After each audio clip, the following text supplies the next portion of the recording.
Hello, everybody, and welcome back to the greatest live show of all time. That is right, everybody. Today is a very exciting day because today is the day that we will be detransitioning for Jesus. That's right, everybody. I'm so excited. I can't wait to get started. What about you guys? Are you excited for me to detransition for Jesus? I know I sure am. That's why it's in the title, obviously. It's definitely not me being facetious by any means. I would never do something like that. Hello, Lyman appears or the first person in chat. Congratulations. Hello, Daniel Barry. Hello, Cheetah Man. I hope you're all doing well. Hello, Emraka Bogmeyer. How are you all doing today? Hello, John Holland. Hello, Jan P. I hope you're all doing well today. No, you're not. Yes, I am, Bunaxi. Shh. Don't say anything. Don't tell anybody. Hey, yo, but I'm not a bottom. Shut up. Anyways, guys, we're gonna be detransitioning for Jesus today. You know, I've just been, really thinking about, me and being transgender, and with me being me, I would never want to go against, what the Lord has to say, and I would be so sad, if I was disrespecting the Lord, and Jesus clearly wants me to be straight, obviously, and I'm gonna learn how to follow in his footsteps today, no joke, no scam. All right, this is definitely something that we're gonna do. Yeah. So yeah, anyways, guys, we're gonna be detransitioning for Jesus, everybody. Oh my god, I'm so excited, dude. Are the Christians in my chat excited for me to detransition? Hell yeah, bro. W outfit, thank you, Raven. I very much appreciate that. X to doubt. Why would you press X to doubt? Yeah, Jeebus is very proud. That's true. Jeebus loves you. But yeah, I'm so excited to get started because we're going to be talking about detransitioning for Jesus. Yes, Jesus wants me to detransition, so now we're going to give him what he wants. Double tap this smash like, everybody. Double tap this smash like if you're definitely also not trans or you're detransitioning for Jesus. Aha, definitely. That's definitely going to happen. Yeah. Yeah. Anyways, yeah, I'm finally going to become a cis woman. That's true. Anything for the Bible. Anything for gold.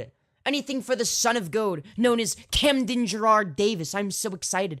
Hey, Femyoz, I love your show. Hell yeah. Let's go, based Nara Ran. Hope you're doing well today. Hope you're doing well. Double tap the smash like, everybody, so that I do better algorithmically. I haven't been doing that well algorithmically, but any and all support, even if it's just, double tapping your screen to make me do better in the algorithm, is very much appreciated. I need the algorithmic success. What can I say? Now, on my end, all I can do is make the best, most entertaining content that I possibly can. With that thing being said, I want to say thank you, Emraka Bogmeyer, you beautiful fucking bastard, for being the first donor of the stream for the $10, saying, I can't believe you actually truly gone homo no mo. I know, I am homo no mo. Ever since I started watching that Brother Ray content, I've actually become straight and cisgender. Anyways, guys, would you like me to do 2 Skirt Go Spinnies or purr into the mic? Something that straight cisgender people do all the time. Anyways, guys, smash like, everybody. Very important. But yeah, dude, I'm gonna be a homo, no mo, faux show. Guys, dude, are you excited to watch me become straight? Spinnies? Hell yeah. I mean, it's up to Emraka Bogmeyer, but I'm pretty sure she's gonna say to just do spinnies. Or, sorry, not to do spinnies, to do whatever I want. But then I choose to do spinnies. Yeah. I'm doing my cisgender spinnies, yeah. Da fuck, lol, hashtag tipster news. But yeah, hello, mod squad and non-mod squad and everybody in between. What can I say? You liar. I would never be a liar. What do you mean? Yes, spinnies, let's go, dude. I'm gonna do 2 Skirt Go Spinnies for the $10. Something that all cisgender people always do, notoriously. Meow. I gotta be careful, chat. But yeah, with that being said, I'm gonna detransition for Jesus, guys. Who is excited to watch me detransition? I totally didn't just increase my dose of estrogen. Anyways, Neom is right. Exactly. Anyways, you are kind of, you are pretty, what kind of annoying? Wait, what does that mean? Hey, yo, beep beep, lettuce gang, why hello, I hope you're doing well, everybody. Anyways, how are you, Femyoz? I am doing wonderfully on this fine, what day even is it? Wednesday evening. I took a small mental health break by taking a few days off of streaming. I know, I keep saying I'm gonna come back, but I had to prioritize my mental health. I'm doing a lot better mentally now. So I'm slowly getting back into the swing of things at this point, simply because, you know, obviously, you know, when you're me, no, Femi, don't let Jesus tell you what to do. What do you mean? I'm obviously detransitioning for Jesus. That's why I'm in my maid outfit, clearly. Anyways, yeah, dude, I just, you know, I take estrogen for Jesus now. Anyways, guys, you actually learned to take a break. You better believe I did. It makes me able to make better content. What can I say? And today's the day that we're gonna be detransitioning for Jesus. That's the reason I'm so happy. Ooh, I feel the Lord inside of me. Oh, yes, the Lord is inside of me. I can feel his Jesus-y in me right now.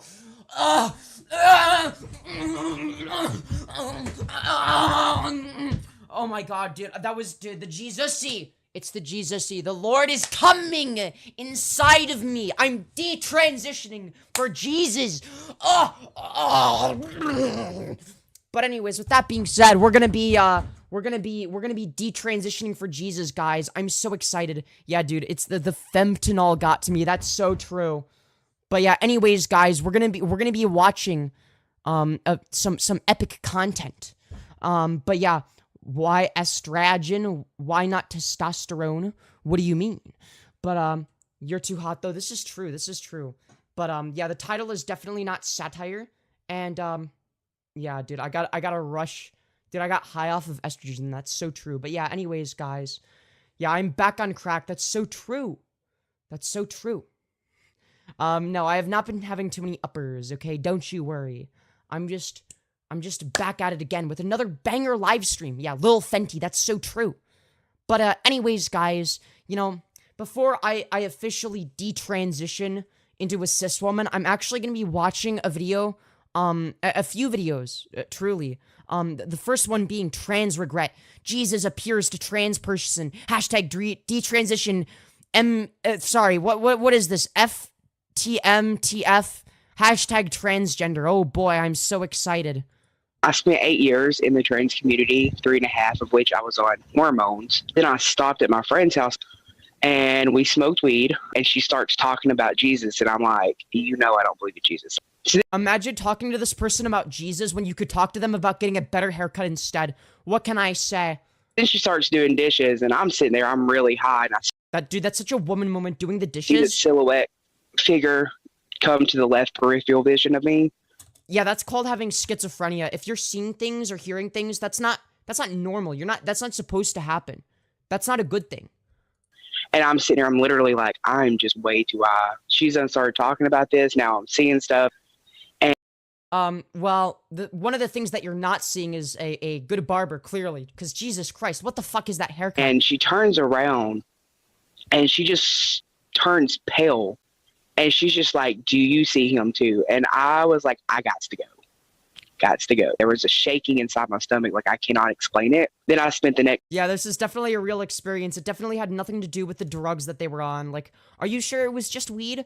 Or do you think it might have been laced with some sort of, I don't know, shrooms? 3 months denying that ever happened. The more I researched, the more it led me back to the Bible. I actually just stopped taking... Yeah, we got transgender queso before GTA 6. That's true. My hormones. And then slowly started giving my life to Jesus. And I was like, I've got to detransition. I was like, okay, I'm going to... Yo, that's so true. That's exactly what I'm doing today, actually. I'm detransitioning for Jesus. Try to reclaim my... How high was she? Obviously way too fucking high. Female identity. Yeah, and then everybody clapped for Jesus. This is true, by the way. Anyways, we're going to be watching another video. I just wanted to be a man. I began to take the hormones. Dude, that's so true. Me when I want to become a man. But then now I'm detransitioning into a cis woman. I'm detransitioning for Jesus, guys. And yeah, Jesus is inside of us all. He's coming inside of me right now. First, it was the greatest thing ever. Oh, hell yeah. I realized that my surgery hadn't made me a man. After that just sounds like internalized transphobia, but okay. about a month of just crying out to the Lord night after night after night. I'm sure this has nothing to do with self-hatred, by the way. I had a clear vision of Jesus Christ himself. If you're seeing things, that's not good. You need therapy for that, at the very least. Getting down on one knee, he reached his hand into the... Well, that's kind of gay. Getting down on one knee for... Okay. Pit, and he said, do you trust me? Yeah, that's definitely what he said. I totally believe you. If I take his hand, he's asking me to leave everything. I knew... Dude, I would just not take his hand. Are you kidding me? I was never Dude, I am deep inside of the Jesus. going to have peace if I didn't. And so I did. I took his hand. I walked away from my entire identity, my partner. And it was like that transgender lie just broke. And I knew I was not. Wait, what was the lie though? What was the lack of truth? What did you convince yourself that wasn't true? Did you believe that you were like a fully biological male? Like what? Or was it just like a gender identity? Because there's a distinction there. There's no false belief. Seems like you were insecure the entire time. Not meant to be a man. According to what? Why though? Like what? If it's the case that let's say there's a god and that god doesn't want you to be a man, why would he give you the brain structure of one and also give you severe gender dysphoria unless you transition? That doesn't make any sense. Yeah, a clear vision, aka a hallucination, literally. So many transgenders. Yeah, it's pretty gay to hold a man's hands. What can I say? I know get to a point where they realize the same thing I did. That what? You weren't like a fully biological male? What, do you think that us trans people believe that we're like the biologically the gender that we say we are socially? Or is it the case that we recognize a distinction? It's not real. And what's not real? Like a social construct? I mean, social constructs exist all the time. It's like saying, well, yeah, but like money isn't real. Sports teams aren't real. It's like, okay, sure, you could claim that they're social categorizations, but they exist and they're real in the sense of actually affecting the way we function. Like what? But okay. And you keep drifting through life, thinking this is the best it's ever gonna get. You have no idea the life that God has for you. You can change your body, but ultimately you are who God created you to be, and you are. Okay, well then he made me a trans woman. Like, I'm sorry. Me having gender dysphoria when I don't transition is an immutable characteristic. I can just choose to transition though. I can change my body. That's something you can do. Like, I don't see what the issue is. Well, why is it the case that your God would be so cruel as to arbitrarily decide, yeah, I'm just gonna give this person gender dysphoria unless they transition, but they're not allowed to transition for no reason, even though them transitioning causes no objective or measurable harm? But I'm also gonna give them the drive to transition for literally no reason? Doesn't make any fucking sense. Oops, I accidentally pressed you to be, and you were put on this earth for his purpose. Oh, okay, so you're supposed to live for somebody else, and who cares if you're suffering and miserable? Like, Jesus Christ. That's because Satan exists? If you are struggling... Yeah, dude, I just blame everything on Satan. Yeah, dude, Satan gave me gender dysphoria. Well, isn't God meant to be more powerful than Satan? In which he could just say, no, Satan, you're not going to do that to my creation. I will remove the gender dysphoria myself. Like, what? Why the fuck would he? So it's like, hold on. So if I'm being manipulated by Satan and I'm like his victim or whatever, I go to hell for being a victim? Well, that sounds like a cruel God. I'm not gonna lie. I don't know. You know, I was originally gonna detransition for Jesus, but you've made me think about it a little more, and now I'm starting to question that. I think I might just stay trans. With transgenderism, and I have to say struggle. You are disrespecting him. You're changing your identity, dude. You're disrespecting your English teachers that you've had. By using the wrong "your," my friend. Because you don't know he made you a boy. Well, he doesn't exist, first of all. Secondly, I'm sorry, what? If he gave me gender dysphoria, that's his fault. Like, what? Yeah, that's his fault. He deserves to be disrespected for that. Are you fucking kidding me? Why would he make me miserable? Yeah, if somebody makes me miserable, of course I'm gonna disrespect them. Are you fucking kidding me? If he feels personally slighted by that or disrespected, that's a skill issue on his end. Maybe he shouldn't give people gender dysphoria. That's his fault. Skill issue is what I would say in response to that. Like, your God sounds so fucking stupid. I'm trying to tell you right now, it's not your idea. What's not my idea? What exactly is somebody else's idea? It's not just who you are. God made you this way, and the world... God made me trans, if he exists, so... needs to accept it. No, a demon has taken over. And oh, dude, yeah, the demons are controlling me. That's so true. Dude, it's the transgender demons. And Jesus can save you. Dude, Jesus is coming inside of me right now. God, this is so pathetic. Wait, is this the... Why is there such a long outro? It says, oh God, Jesus saves. It's not too late. With Jesus, there is hope. Your sin separates you from God and will result in separation from God's love in hell. Dude, like, who the fuck is gonna be convinced by this retarded shit? Like, what?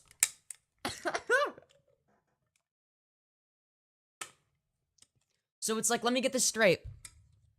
Let me get this straight. Your sin separates you from God. Well, how much do you have to sin to be separated from God?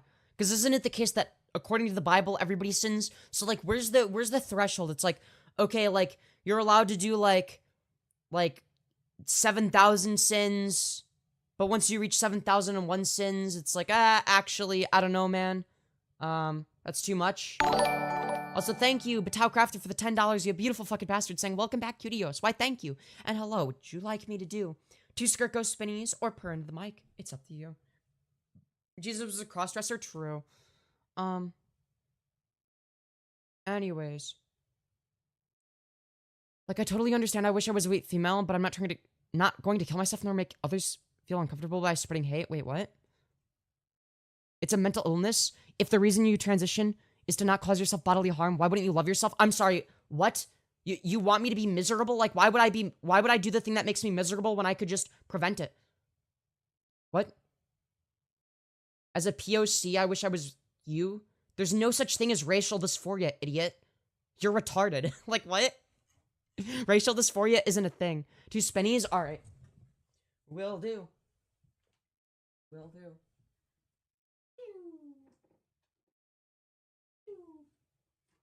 Yeah, there's no such thing. There's no such thing as racial dysphoria or racial incongruence. That's not a thing. That's not real. That's not grounded in reality. It's ascientific and you're retarded. Anyone that makes that analogy is a fucking moron. Anyways, let's continue. W spinnies? Hell yeah. Anyways. Let's continue. Actually, where were we? God loves you so much. He sent his son Jesus into the world to die in your place and take the penalty of your sin upon himself. Okay, well then what's the point of saying that your sin separates you from God? Isn't that the whole point of Jesus dying is for your sins, but you're still separated from God, I guess, because of your sins? So I guess everybody goes to hell anyways? Make it make sense, please. Holy shit. He gave his life for you. Oh, wow, he gave his life for me so that I can live a miserable, disgusting life of gender dysphoria? That doesn't make any fucking sense. Your God sucks. He gave his life for you and rose again from the grave. Okay, so let me get this straight. He rose from the grave and died to save humanity from himself and the systems he created. Like what? Like what? That doesn't make any fucking sense. It's like solving a problem that he created. He now calls on you to turn away from sin. Okay, but why is it a sin? Why is it a sin? Why would I just blindly believe whatever the fuck your supposed God says? Like, surely he would have to have some sort of reason. Because I said so is not going to cut it. Like, he's got to give a reason. Otherwise, it just sounds like your God is a narcissistic abuser. Like, what? Why would I listen to what a narcissistic abuser has to say? And put your full faith in Jesus? Why? Why would I have faith in something with literally zero evidence? Like, what? You surrender your whole life to him. Dude, this guy sounds like a narcissist. This Jesus person is a fucking freak. He will set you free from sin and make you new. No, that's the opposite of freedom. He wants you to live under his tyranny. That's what he wants. That's called tyranny. That's not freedom, idiot. He will, repent. Put your faith in Jesus. No, again, no. Why the fuck would I do that? What do I get out of it? Anyways, be baptized. What the fuck is water gonna? Oh yeah, dude, get your face covered in water or whatever the fuck in a baptism, dude. That's gonna do so much because apparently, whether or not you're allowed to go to heaven is contingent upon, I guess, whether or not there was water put on your face by somebody at one point. Like what? Be baptized and pray to be filled with the Holy Spirit. Hell yeah, dude. The Holy Spirit is filling me up. It's coming inside of me right now. Jesus is coming to judge the world, free from the wrath to come. Dude, this God is fucking psychotic. This God is psychotic. Like what? Flee from the wrath? Dude, your God is a scary piece of shit. Why would anybody love that God? Like that God is evil. Like your God is worse than Hitler. Like, what the fuck? Your God is literally Hitler. Like, I'm sorry. I don't want to go to heaven with somebody worse than Hitler. I'm sorry. No, thank you. Like, Jesus Christ. Anyways. Oh my god. Yeah, dude, Jesus is gonna save me from himself, I guess. Dude, God sent his son to die for our sins, to save us from himself and the conditions that he created. Like, what? That's I fucking took insane. estrogen and progesterone. I now have. Alright, anyways, guys. We're gonna watch another epic video. I'm so excited. I took estrogen and progesterone. Stop playing. I didn't say play yet, did I? Idiot. So stupid. Yeah, heaven isn't real. That's true. Anyways, guys, we're gonna be watching yet another video. I'm so excited. I took estrogen and progesterone. I now have irreversible breast growth. Damn, that's crazy. Did you know that you would have irreversible, the deepening of the voice, irreversible changes in your bone structure, irreversible changes that make you more dysphoric if you don't have access to necessary medical care? Whoa, dude. Is that not crazy? Wow. Can you believe that hormones, regardless of whether or not they're natural, have irreversible changes? It's like, yeah. Those irreversible changes that you're talking about are the reason why people ought to have access to HRT and puberty blockers sooner, so that they're not forced to go through the wrong changes. If you acknowledge that they're irreversible, that's the point of puberty blockers. I had a number of health complications from this. From this, okay. How do you know that these health complications were a direct result of your treatment? I have now bone density problems. Are you sure that that's because of you taking HRT? What is the statistical likelihood of having bone density problems? I mean, you look old as shit. Like, you're old. You don't have a fucking hairline anymore. Like, you're old as shit. How do you know that the bone density problems are from the HRT, idiot? I've had kidney problems. Okay, are those problems that are caused by the HRT, or are those just problems you have because you're fucking old? It's like all of these problems that you're mentioning could just be due to the fact that, I don't know, you're fucking old. You're like a grandfather. You could be somebody's grandpa. And yeah, dude, actually, I have like wrinkles, and I'm like, my bones like barely work, and I can barely walk around. You know, I retired of like 10 years ago, and bro, I think it's because of the HRT I took a long time ago, dude. It must be the HRT causing all those problems. It couldn't possibly be the fact that I'm old as shit and don't have a hairline and am wrinkly as fuck and have all little neck flaps. No, that couldn't possibly be the case. Like, bro, this could literally be somebody's grandfather. And at one point, my mental health was so destabilized by. Dude, I'm sure that you're not mentally ill now. Yeah, this guy is definitely not mentally ill. He definitely doesn't have the depression / dysphoria stare coming from his eyes. The hormones that I had 2 stays in a psychiatric ward because of it. I think that you still belong in a psychiatric ward. Regret is unfortunately very common. You know what I regret? What you want to know? What the most common form of regret is for trans people? It's not transitioning sooner. That's the most common form of regret. But people don't like to talk about that because the truth hurts sometimes. The media doesn't want to talk about these surgeries that go. No, it is the literal opposite. Wrong and No. It's the opposite. You hyperfixate on them. You hyperfixate on the tiny percentage of the time. Also, is this him? Is this him? Dude, I'm sorry, but like the dude was like the biggest like AGP freak ever. Like, what? I mean, he looked better then than he does now, but like, dude, he's got the he's got the AGP stare. He's got the AGP stare.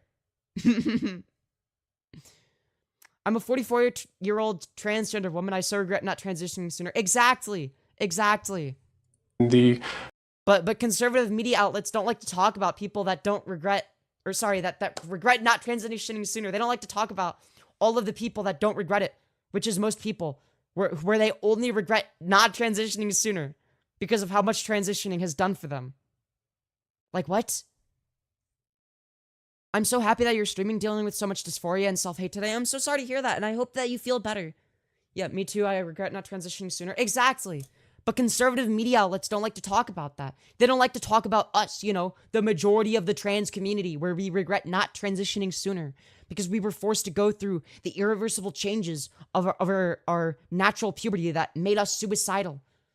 It has saved my life and my family. Exactly. Host of health complications. And it's really wrong to even call this transition because gender Because you were an AGP freak, I'm guessing. I'm not gonna lie, dude. I guarantee you the reason this dude transitioned was just because of AGP or some shit like that. Like, he was just like, dude, it'd be really sexy if I became a woman, bro.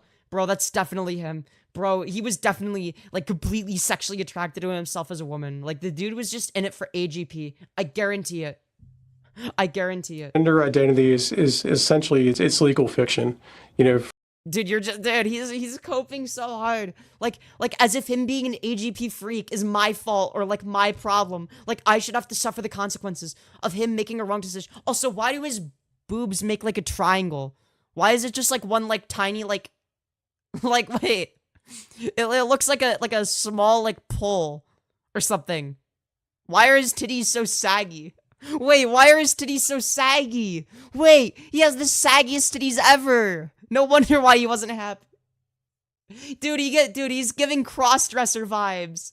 Bro looks like, dude, he's got the saggy titties and everything. There's no way. first they claimed that I was a woman, and then they claimed that I was a combination of male. Dude, put on a bra. Nobody wants to see your saggy titties, bro. Like, bro, look at him.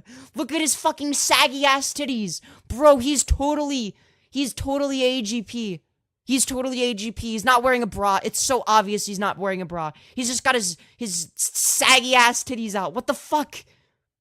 Dude, this is disgusting. Like, I'm sorry. No. It's like they find like the biggest AGP freak ever to suit their narrative. Like, bro, this shit is so pathetic. And female, and everybody went along with this, but like, bro, if I looked like this, I would detransition too, maybe. If this was my results, I might also have to detransition. Dude, I'm sorry. If I looked like this, it would be so over. I wouldn't detransition. I would just end it right there. I'd just be like, fuck. Fuck, bro. Fuck, bro. Oh my god. Ain't no way. Dude, he's just got his fucking... Dude, he's not even wearing a bra. You can tell because of how saggy his titties look. Damn, Femyoz harsh. Well, he's spreading conservative propaganda, so I don't feel any sympathy. I don't feel bad in the slightest. as I said, it's nothing but legal fiction. Damn, that's crazy. Oh my god. Dude, that's so pathetic. Oh god. Anyways, guys, we're gonna be watching Transgender to Transformed, how Jesus saved my life. I'm so excited. Dude, why do they got this sad music? What is this shit? My name is Helena Schmidt. Bro, stop with the sad music. I learned about Jesus as I was growing up, as my parents My condolences. took me to church. But as I entered my teenage years, I rebelled against going to church. You should watch the Jordan Peterson Elon Musk interview. They spend most of it seething over trans people. I might have to look at that at some point. Now looking back, I realized that the further I pushed from God or church, the further I slipped into a life of depression, Is it due to self-hatred, perhaps? Is it because you were shamed into it? Maybe, perhaps? pain, and finally the confusion of my own identity. The confusion. Well, there's a good thing that there's no confusion with me. I am absolutely certain. I am so fucking confident beyond belief. Right? A few years ago, I acted on my confusion and started the path It's not confusion. Maybe it was for you. But for me, there's no confusion. There's no ambiguity. to gender transitioning to see if this would help me to accept my body.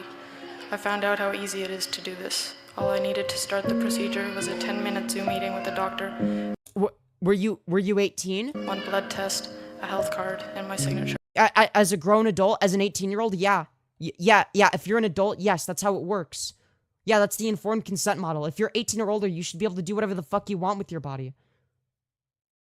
Like, what? Yeah, he was kind of hot, though. Like, what? Such an Like, bro. What a waste of easy potential. process to change what I now know as created by God in His image. So, you mean, like, self-hatred. That's what you're describing. The next day, I was given a prescription for testosterone. Yeah, that's what happens when you're an adult and you use the informed consent model. Why are you acting like this is a bad thing? That's called having bodily autonomy, idiot. If you didn't want it, then just, I don't know, don't go on HRT. That's your fault. You did that. Like, what the fuck do you mean? Yeah, dude, how dare they give me the thing that I asked for as a fully grown adult after giving consent and literally fucking asking for it? Like, what? To take the day after at a clinic, but that night God stopped me. As I lay in bed. That night God stopped me? Or your self-hatred stopped you and the shame that was instilled by your shitty-ass family stopped you?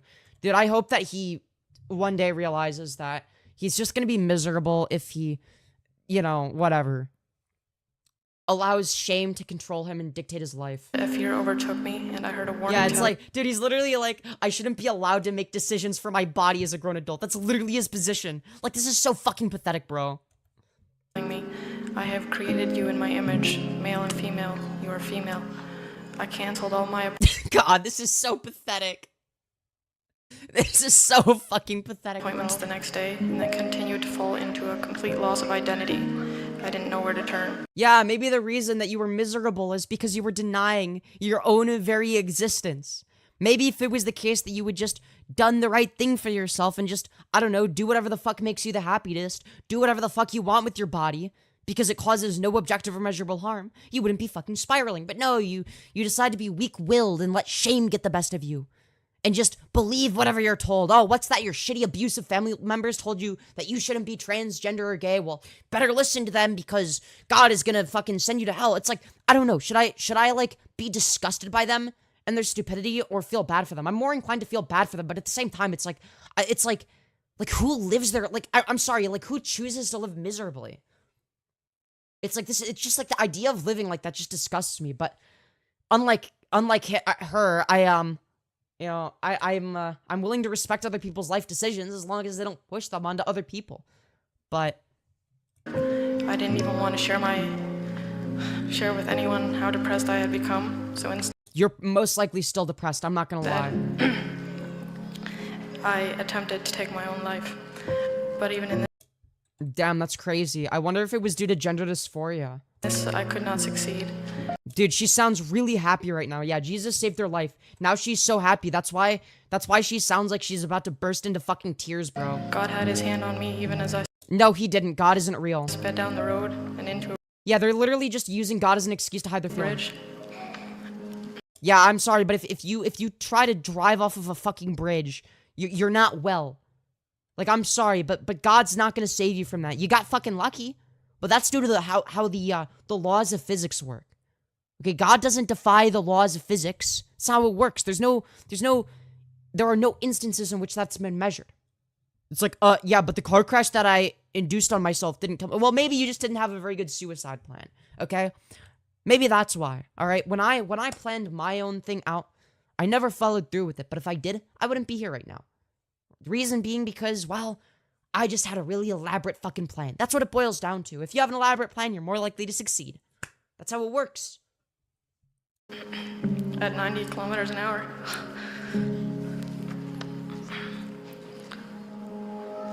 My car was completely totaled and I walked away Damn, skill issue. from the suicide attempt with only a swollen eye. Yep, that's what happens when you don't plan it ahead of time. Yeah.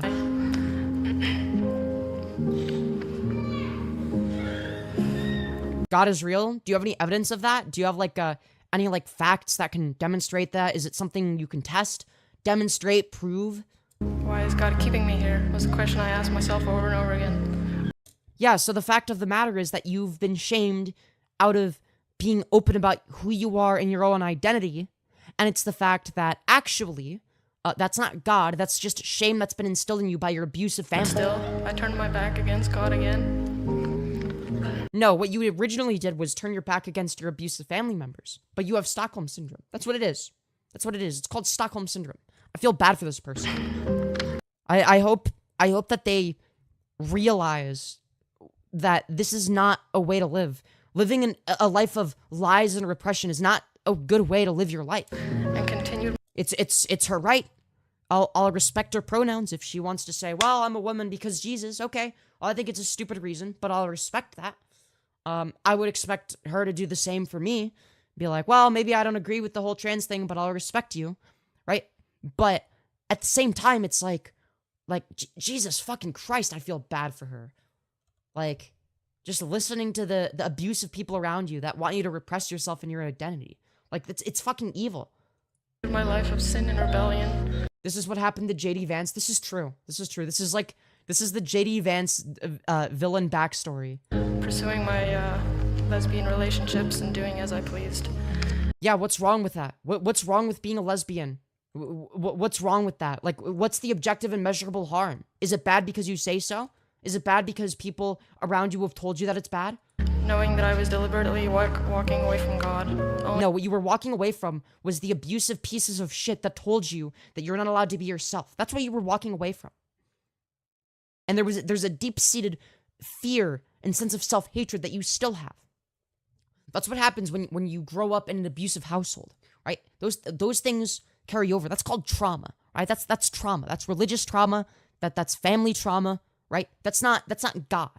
God didn't give you trauma, right? And if he did, he's fucking evil. Only heartache and pain followed me. I wasn't happy. Yeah, you sound really happy now. Then one day I came to the end of myself in my rebellion against God.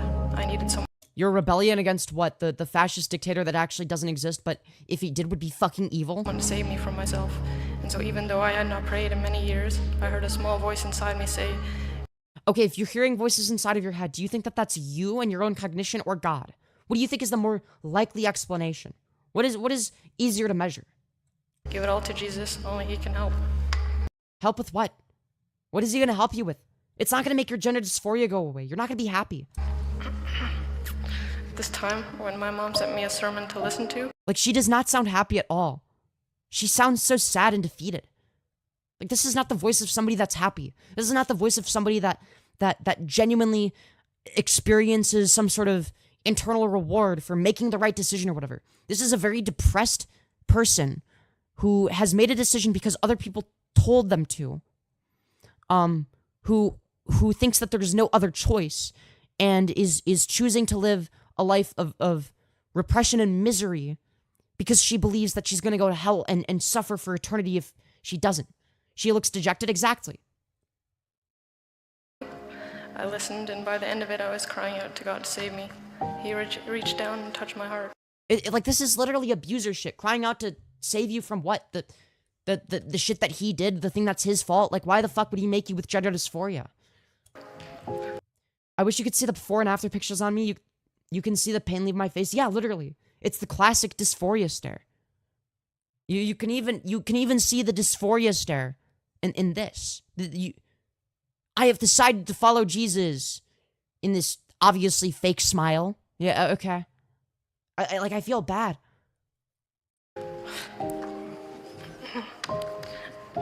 I then reached out to I bet they told her to write this down too, yeah. BC Elders Online, and Glenn Gingrich connected me to Joy. And she mentored me through the Christianity Explored course where I learned that God forgives our sin and that Jesus died for our sin. It's like, why do you need to be forgiven for doing literally nothing wrong? For causing no harm? Jesus completely transformed me. I'm trying to remember which detrans guy said this, but there was a guy who detransitioned and had like 3 kids. She said on Twitter she still gets dysphoria. Yeah. It's sad. It's sad. And helped me to see that I was created by a perfect God, that I was made. Your perfect God that decided to give you dysphoria for literally no reason? She's just so Jesus-pilled. She equates her dysphoria with a challenge from God. Yeah, literally. That's literally what this is. It's like, why though? Why would God seek to make you miserable?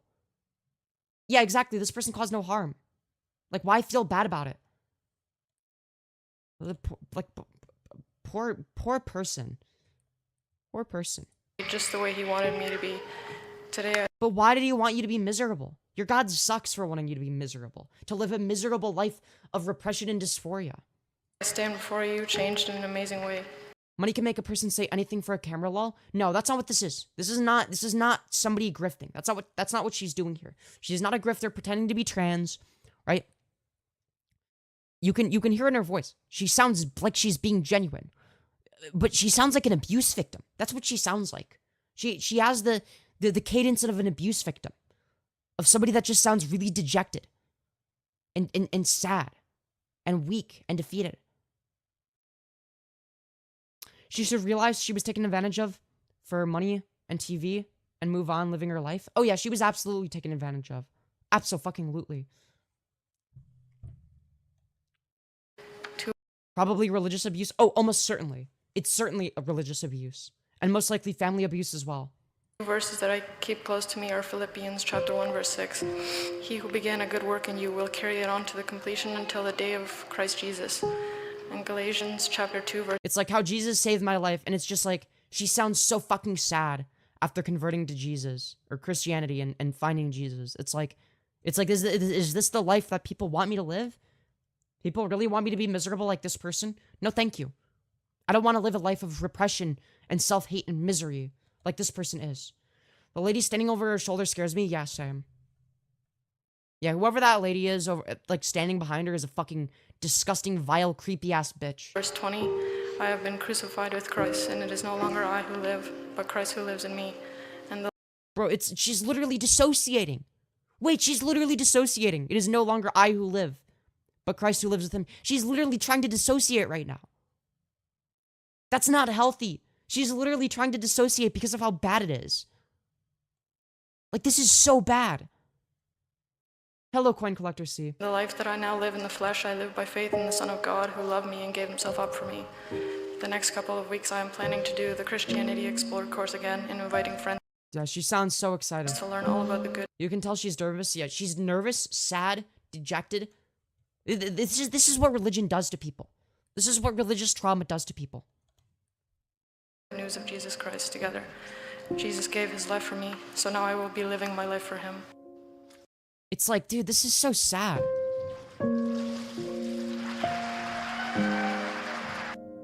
Like, she looks so miserable. Like, this is sad. Like, oh my god. I feel bad for her. I feel so bad for her. Like, god damn. That must suck to be her. Oh my goodness gracious.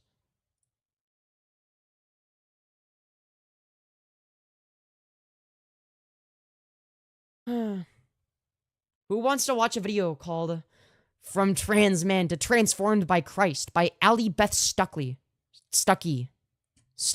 in my assy. Wait, hold on. Laura Episode 896? How many episodes are there? Oh god. Perry lived as Jake for 9 years, presenting herself as a man undergoing cross-sex hormone therapy, Yep, nothing wrong undergoing with that. a double mastectomy, different Fucking base. procedures to make her feel and look truly male. But then God's love, the gospel, changed her. She realized Oh, God's love. You mean the thing that made her repress herself. Okay. that the way that she was going would never lead to the satisfaction and the healing that she was trying and failing to Healing from what exactly? Gender dysphoria? No, it does lead to that.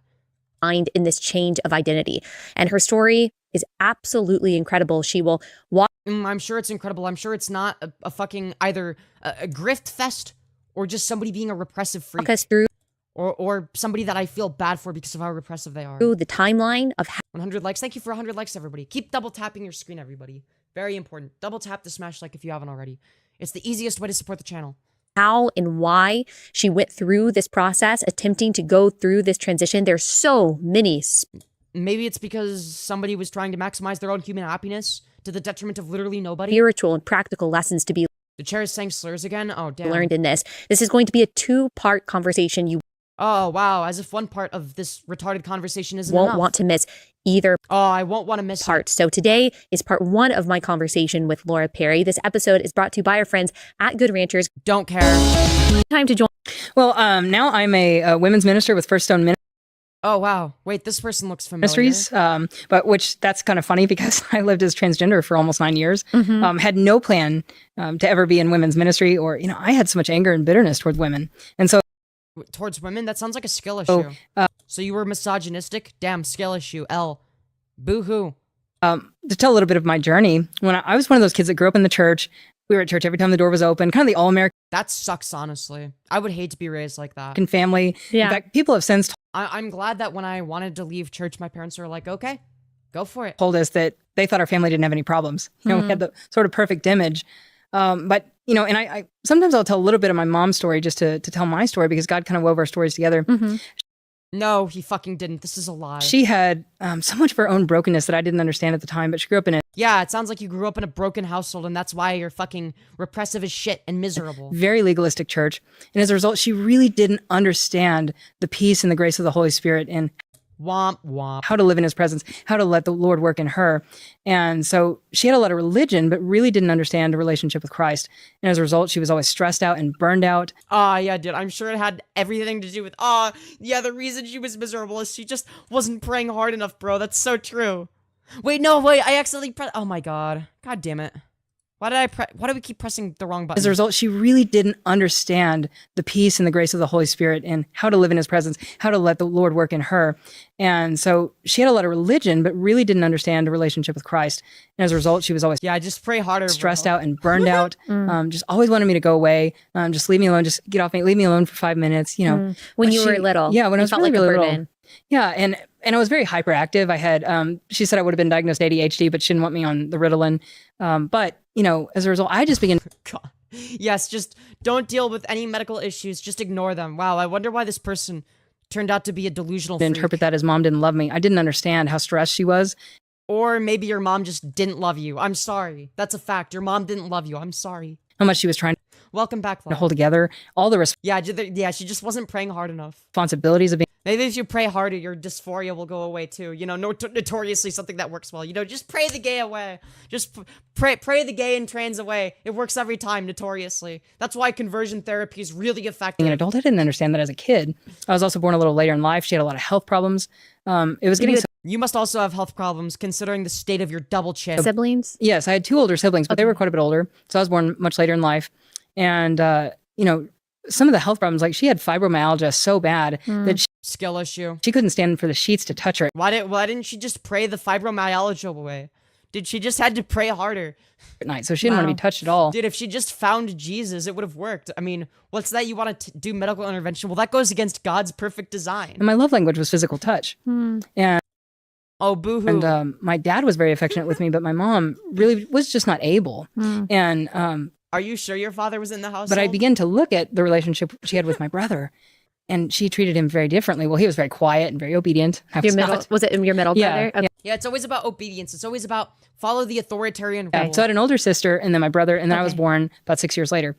And she'd miscarried 2 boys between my brother and I. So there was a lot of pain there and a lot of her longing for those boys. But I didn't know how to talk to her. I didn't know how to tell her what I was experiencing. I just began to It's called you were experiencing religious trauma. interpret. Yeah, she should just pray more, bro. Why are you on here? You should be praying to pray the dysphoria away. It's gonna work. What was going on. And in fact, I've still struggled even in my adult life to ask Skill issue. proper questions. Sometimes You're still failing to ask proper questions. If you uncritically believe in a religion, that is an example of you failing to ask proper questions. I jumped to conclusions because that's what I learned as a child. Don't bother mom. Mom's too busy. I tried to pray my trans away, but the priest said I looked better as a woman on my knees praying. That's so true. So just like I would evaluate the situation. So I got very jealous of my brother. And I It sounds like a skill issue. began to think in my own mind, my mom would have never said this, but I began to think in my own mind that mom loved him more, that mom wished I had been one of the boys. And so from a very young age, That has nothing to do with your gender. I began to Like in terms of like your internal perception. be very jealous of my brother. And one of the reasons I mentioned that What exactly were you jealous of? The way he was treated? By society or just your mother? is because I've heard so many stories of kids that misperceive family dynamics. A lot of different situations, but sometimes they think something is true about their parents that isn't. But, none of us could ever be the perfect parent. We're all sinners raising other sinners. And the reality is that sometimes kids misunderstand things, or they feel like they're not loved when they actually are. Maybe the parents I don't think this person was loved. I'm not gonna lie. I don't think this person is loved by are anybody. not capable of Does this look like the face of somebody that is loved? Would you love this person? I know I sure wouldn't. Jesus fuck. loving them the way they need. But none of us are fully capable of giving a child everything they need. Ultimately, we've got to point them to God and how the Lord is Yeah, dude, God, I'm sure will give you everything you need. Oh, don't even bother feeding your kids. God will just give them the food. able to be that sufficiency. Like, this is just like an excuse for negligence. Well, the reason I was neglected as a child by my mother was because God needed to give me that attention instead, bro. for them. But It's like, no, you were neglected. it's kind of a two-sided coin of we've been greatly sinned against, and yet we've responded in sin. And so I began to be very bitter. I began to be very angry with her. I began to When build was that? Like even like 5 to 8 years old at a very Okay. young age. Sounds like your family you sucked. kind of quickly started to Yeah, no, it does not look like somebody that gets loved. I'm not gonna turn lie. from desperation for your mom's attention to bitterness that you weren't getting the attention that you felt that you needed. And it developed over the years, but I think part of it was in my mind. I thought if mom notices how hurt I am, I love watching Femyoz and people yapping about God while I draw nude anatomy art. Yo, fucking based. Fucking based. then she'll pay more attention, and then I'll get her attention. So that's how I was trying to get her attention. But Sounds like you're an intentional. as a result, I would sort of drum up everything I could think of, and sort of I could feel myself building this anger towards her in an attempt to get her attention. And when Just sounds like you were neglected as a child. That has nothing to do with being trans. that didn't work, I built these walls in my heart and pushed her away, and she didn't deserve any of this. Wow, you must have had a great upbringing. Wait, she didn't deserve it? Yes, she did. She was neglecting you. What do you mean? Wait. She's blaming herself. This is so sad and pathetic. I built these walls in my heart and pushed her away, and she didn't deserve any of this. I didn't Yes, she did. She was neglecting you. What do you mean? realize how much stress she was under. Oh, yeah, dude. It's okay to neglect your child as long as you're under stress. Dude, this is what I mean when I say that all of these people, all of these weird Jesus freaks, like, are repressing so much, and it's so sad. Like, I almost feel bad for them. It's like, I would feel bad for them if they were smart enough to be sentient. She was trying so hard to do everything she should be doing. She used to tell me I mean, this woman is middle-aged, so it's like she should have realized by now that it's like, yeah, she's a fucking retard. she felt like she was on a performance treadmill for God. Never A performance treadmill for God? That sounds so miserable. Who would want to live their life that way? That's fucking sad. That's so sad. good enough, never measuring up. And honestly, I hear that from so many Christian women out there that Gee golly, I wonder if it's because the Bible is always talking about how, oh, you're never good enough for God. That's why Jesus died, is because you're not good enough. So selfless. they're struggling and struggling and struggling. And so I don't want anyone to hear, I've completely failed my child. The reality is, like I said, we're all sinners. We're all desperately in need of the Lord. And that's why it's Desperate. No, you're desperately in need of a loving family, something you clearly don't have. so important to understand that relationship with God, to understand that He gives us No, it's not a relationship with God. It's a relationship with part of your brain. That's what the it strength. is. He's not expecting us to go out and perform for Him perfectly. He What? Okay. Go wants on. us to be completely dependent on Him. He wants us to be. Wait, did she just say he wants us to be completely dependent on him? That's not a very loving relationship. That sounds abusive. But as a result of me building this wall and kind of shutting her out, I began to be very angry with her. I began to really cling to my dad. And in fact, I was told, you're just like your dad. You act just like your dad. You have the same personality, and was really, really began to identify with him. And we see this so much in people that identify as trans. Dude, yeah, dude, that's so true. Dude, she identified as her dad and became her dad. That's so true. Dude, getting close to one of your family members of the opposite gender actually makes you trans. That's so true. Gender, so much of cutting off their same sex or cutting off that association with their same sex for whatever reason. But it was complicated when I was 8 years old, and Sex or gender? Because your sex wouldn't be any different. It would be your gender, right? I was molested by another boy. And that, in a sense, I didn't actually even realize. Wait, she just said another boy, implying that she is a boy. Bro, does she even see herself as a woman? Molested by another boy. Another? But it was complicated when I was 8 years old, and I was molested by another boy. You would say by a boy, not another boy. Like you wouldn't. That would imply that you're a boy. Wait, wait. Are you sure you're not trans? And that, in a sense, I didn't actually even realize until recently how much I had cut off that part of me. I really, in an attempt to protect that little girl, I think, sort of Yeah, she still sees herself as a man. dissociated myself.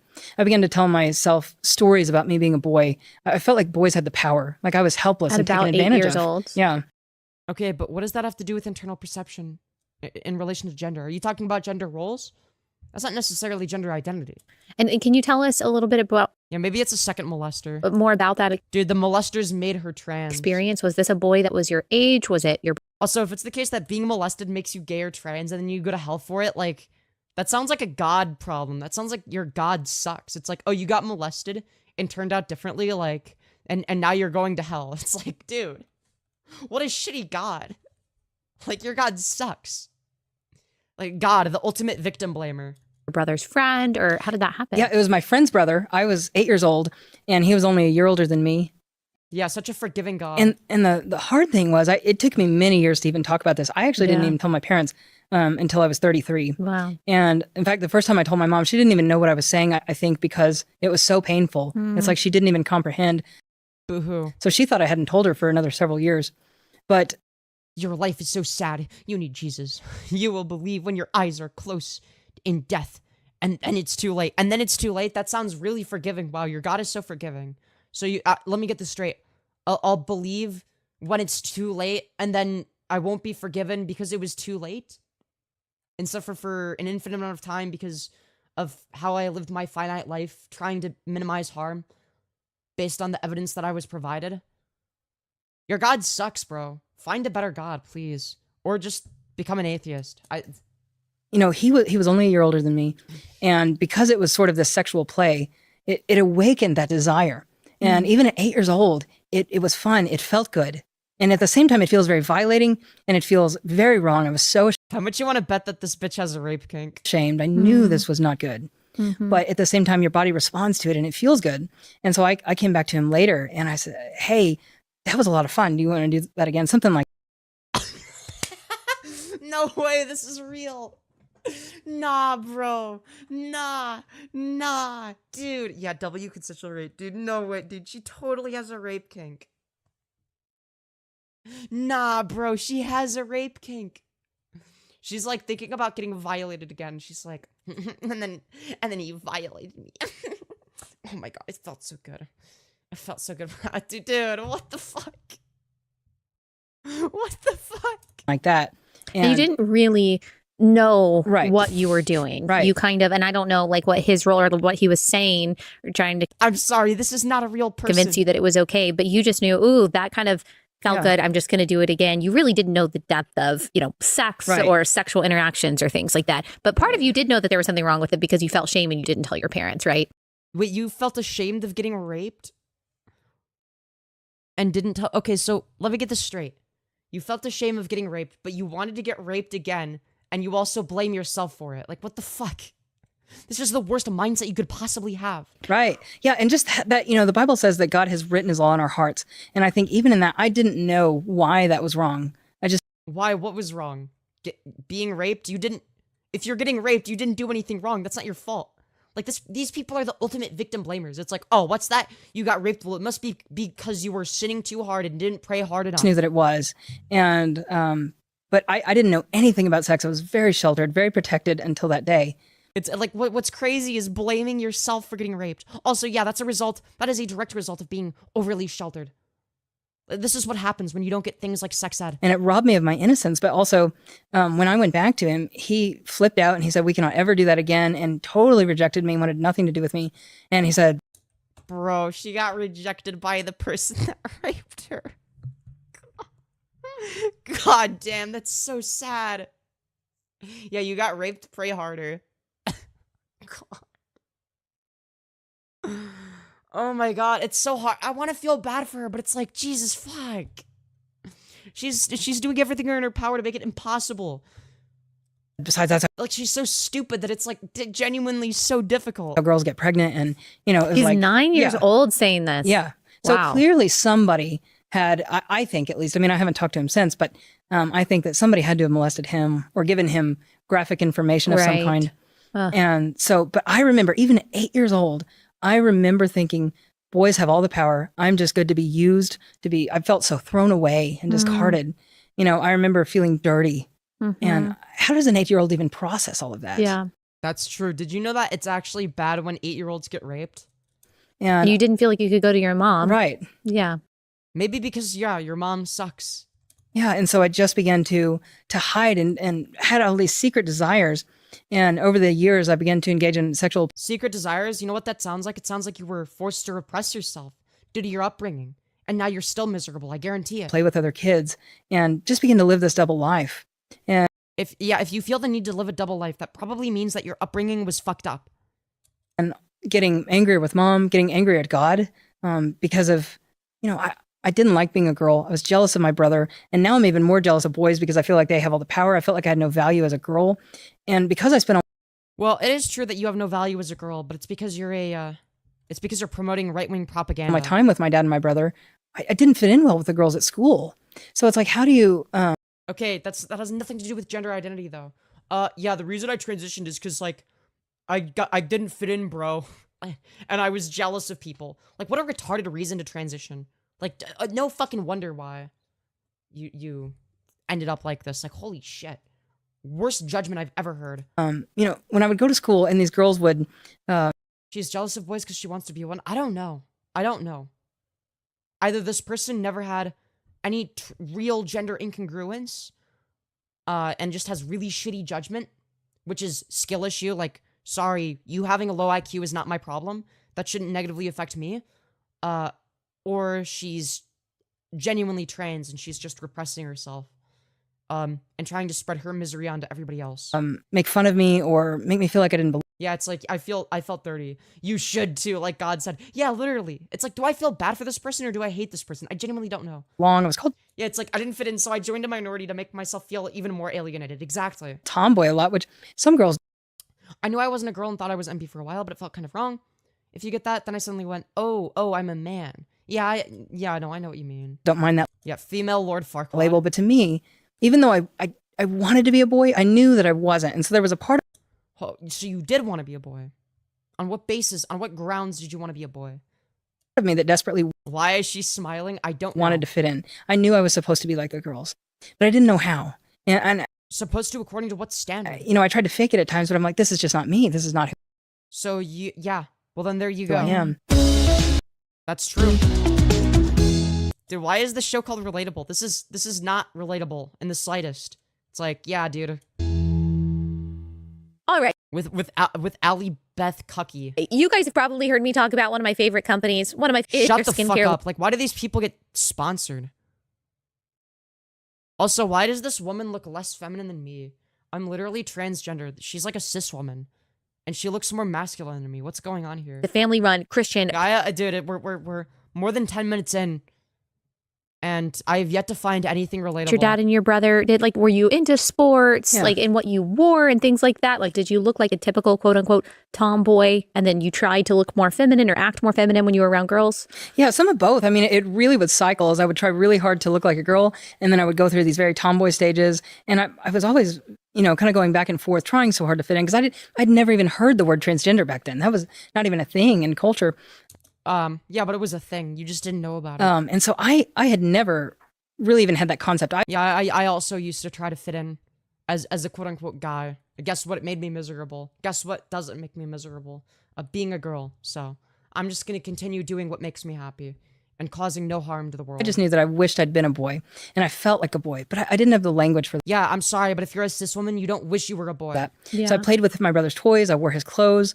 But I Still cis though. really, and my dad and I were very, very into racing. My dad used to take me to lots of race cars, races. And Guys, I'm not a boy. I just really wish I was born as a boy, and I would be infinitely happier if I was, and I would do all of the boy things and be jealous of boys for simply existing as boys. And I hate being a girl. Being a girl sucks. But guys, I'm definitely a woman. It's like, no, there's a solution for that. we would play lots of sports, and my brother and I both played soccer. But over the years, as I would write stories about myself as a boy. I invented this boy character, and every night to go to sleep, I would rehearse these stories in my head, and it became sort of an alter ego. And I played lots and lots of video games as a male character. That's But definitely still cis. how I though. spent a lot of my free time. If I This wasn't was playing sports. was this in the 90s? Or Yeah, probably it would have been. I was born in '82, so yeah, in the '90s. Okay. So between like 8 and 14. Yeah. And then when I was 14, I was diagnosed with polycystic ovarian syndrome. I had cysts all over my ovaries, and they were. I was in constant, excruciating pain. Damn, R.A.P. Bozo. And there were times yeah, this is not relatable in the slightest. I'm I sorry. remember like falling out of the chair and just writhing on the floor. I was in so much pain. Yeah. And I remember Dude, writhing on the floor, falling out of my chair. That made me trans. going to the doctor, and they diagnosed me with this condition, and he wanted to put me on this medication. I was actually super femme as a little kid, but femboys exist fall. I also really liked some traditionally masked stuff. Huge Nerf gun fan, and I am a man. Yeah, exactly. It's like people always forget that. Like, oh yeah, trans men can be femboys too. Like, also hello Kinquin, hello. Anyways, I married a man to feel more feminine, more motherly. Wait, really? I mean, what are you more? I assume you're bisexual then. That had all kinds of horrible side effects. Would make me gain a lot of weight. I was already really struggling with my weight, and had since We can tell you're still struggling with your weight, are you not? Puberty. And he told me, he said, well, somebody's going to have a hard time getting pregnant. Ugh. And he says this to a 14-year-old girl. So callous. And even though I was really jealous of boys, there was a part of me that wanted to have children one day, you know? Wanting to have children doesn't mean that you're not trans. That's not how it works. Also, you can adopt. Even though I didn't at that moment, obviously, but still, it was like, I remember how soul crushing that was. And I was so angry with God. And I thought, people are telling me that God made me this way on purpose, that he doesn't make mistakes. But if God created me a girl and he gave me to I'm sorry, you're a mistake. I'm going to be completely honest. a mother that doesn't want a girl, in my mind, mom wished I'd been a boy. You know, I didn't understand the pain of miscarriage and all those other things, or just the personality difference. And but I thought, if God did this on purpose and God doesn't make mistakes, but then he's given me a body I don't want, a body that causes me nothing but pain, and now it's not even working properly and I won't be able to have children, then either it's a mistake or your God is extremely cruel. That's what it means. God is just a jerk. And I decided that God couldn't be trusted. And it's interesting because Yeah, your God is an asshole. I agree with that. a couple of things that the Lord has really I'm a cis woman. My parents named me Tyler lol. Oh, damn, I didn't even realize shown me that. in scripture. One, in Hebrews 12, it says that bitterness leads to defilement and ultimately to sexual sin. And it says To sexual sin? Why is it a sin, it though? defiles many. So when What causes something to be a sin? we're bitter, you know, we've all heard the term hurt people hurt people. And so I Yeah, but who did you hurt by being transgender? Make it make sense. began acting out a lot more sexually, but also Acting out sexually? With who? Other consenting adults? Wait, how are you hurting people, though? You said hurt people, and then you describe an example of you hurting nobody. Like, what the fuck are you on about? also, one of the things the Lord has really taught me is that in Romans, it says that it's the goodness of God that leads to repentance. But that your God is not good. Your God sucks ass. interestingly, the opposite is true. A couple of years ago, I was sick one weekend and I watched hundreds and hundreds of testimonies. I'd committed to the Lord for that weekend. I was not going to watch any TV. And so here I was. Dude, watching hundreds of testimonies is only fun if you're a YouTuber that likes to make fun of them. Then I got the flu, you know, so I just watched hundreds of testimonies, one after the other. And the Lord taught me a lot about how he works. Yeah, notice how she only watches content that she agrees with. I go out of my way to find content that I disagree with. Like, if I only watched content that I agreed with, that wouldn't be any fun. Also, hello, Asami. Welcome back. Haven't seen you around in a while. And one of the things that was interesting, in almost every case, not the exact words, but there was some form of this question that turned their heart away from the Lord. If God is good, why did he allow this in my life? Because the Lord sucks, according to the Bible. And so I really, I can identify with that, but I've seen that in so many stories. And again, in Romans, it says that they knew that God was true, paraphrasing a little bit, but it says that God's revealed himself to every man, but they No, he fucking hasn't. glorified him not as God, neither were thankful, but became vain in their imagination. Yeah, dude, I'd be so thankful of my depressing, miserable life that I had growing up. Pretending to be a guy, yeah, dude. Yeah, but bro, why aren't you thankful for your life that you that you're forced to experience far more suffering than pleasure? Dude, you should be grateful for your misery, bro. And their foolish heart was darkened, professing themselves to be wise, they became fools and exchanged the truth of God for a lie. And so I see this progression so often. We can blame it on lots of other circumstances. I can see how lies begin to come into my heart. But as a result, I responded in sin. I was angry at God. Responded in sin how? By what? Sleeping with other women? Who fucking cares? Who does that negatively affect? God? Your God must be a sensitive little bitch then, if he gives a was angry at my mom. I built walls. I began to cut off my feminine identity. And I decided that I knew better. And as a result, I responded Well, yeah, you probably did, but I don't know, maybe you're so retarded that you didn't. in a whole Maybe you just need somebody to dictate your life for you. Maybe you're like a retarded child, stuck in an adult's body. lot of sexual sin. Began to just throw myself at men, desperate for the love and affection of men. Because growing up, it was only, I felt like my dad had loved me so much, never inappropriately. But I mean, I was longing. I love how she feels the need to specify that it's just like such a common occurrence. It's such a common occurrence in these like right-wing conservative religious circles for these like weird religious men to molest little girls. He's like, she has to specify. And it wasn't anything sexual or inappropriate. I know there's a lot of that going on in the Catholic Church, but no, it wasn't like that. It's like you have to specify. For the love of a man. And so I thought, this is the way I need to get it from other men, to give them whatever they want. And so I did whatever they wanted sexually. But the more that I did, the more Sounds like you're a submissive bottom. I was broken and hurt and dumped and used and rejected over and over and over and over again. Did your parents? Then don't do hookups if that hurts you. It's like, okay. No. So you're a teenager at this time. Did your parents know that this was the kind of life you were leading? Eventually, they did learn over time. They could see this progression of rebellion. There were some things I hid. I found out later. I think they knew a lot more than I I said Yeah. that I knew they did. Yeah. You know, and I think that's typical with parents. You just don't know what to say sometimes. And they tried to help, but I was so Help with what? rebellious. They were, Dude, what's wrong with being rebellious? What if you're rebelling for a good reason? Like, what if you're rebelling because, hey, actually, I think these arbitrary rules that benefit nobody and hurt me are actually just a bunch of arbitrary rules that only serve to hurt me, potentially other people, and it harms nobody if I break them. So I'm just gonna break them. Like, what's the issue with that? If you're rebelling against rules that are illogical, that's a good thing.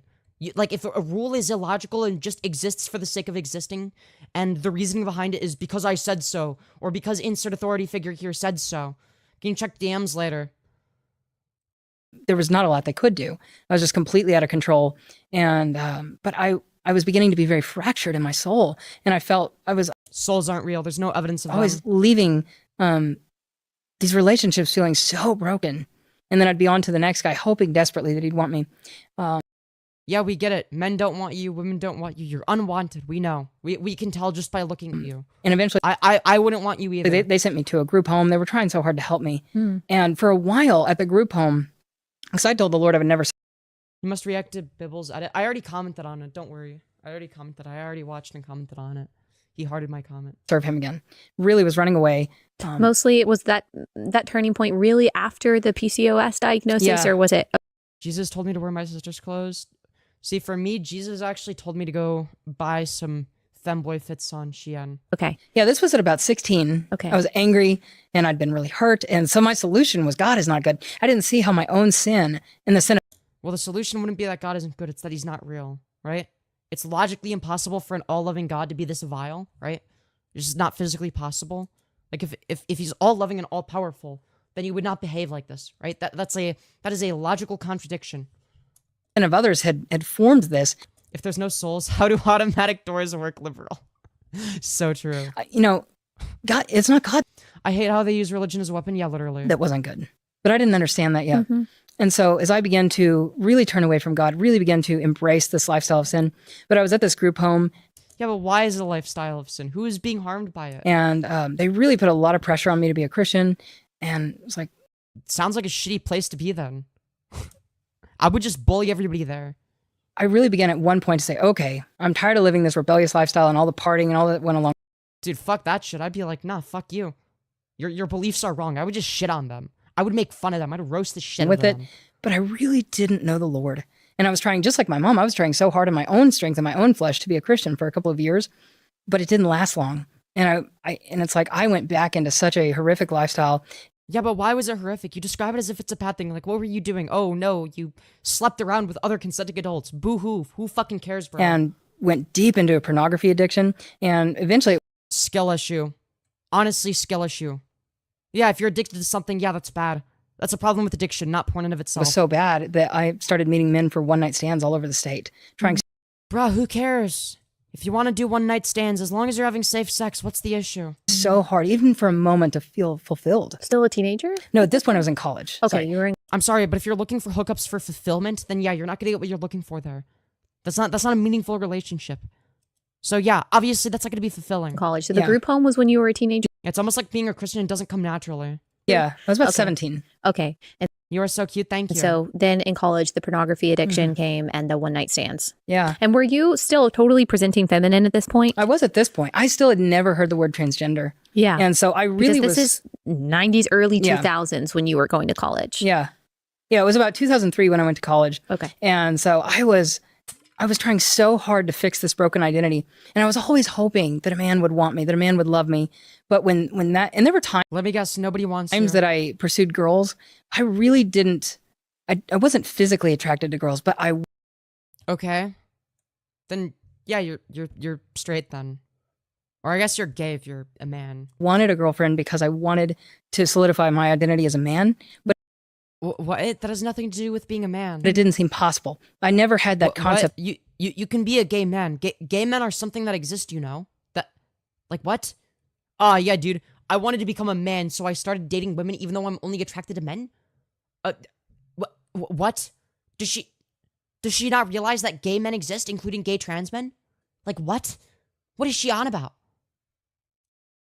That I could, quote, transition. Yeah. So it was just a secret world that I had inside.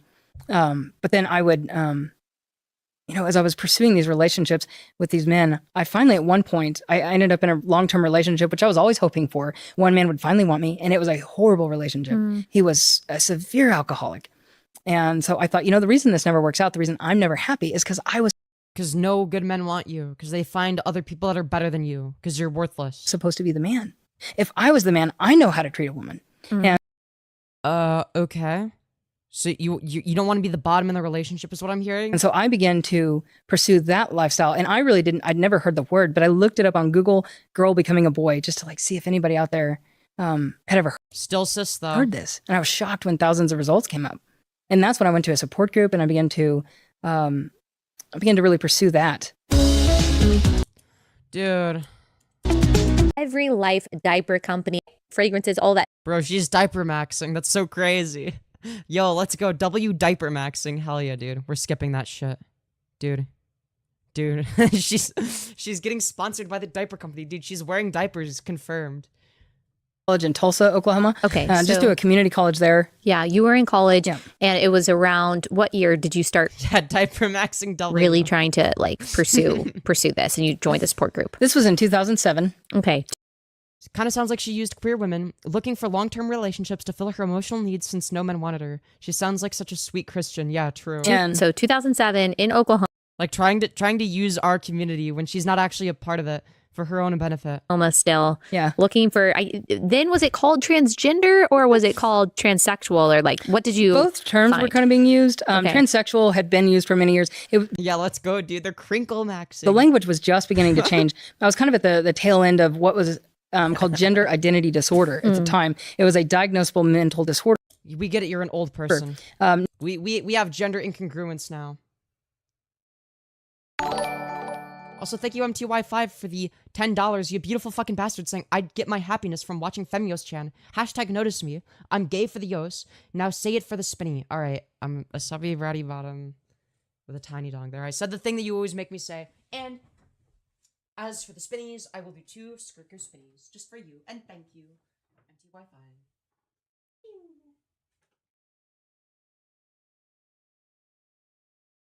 Hope you guys like my outfit.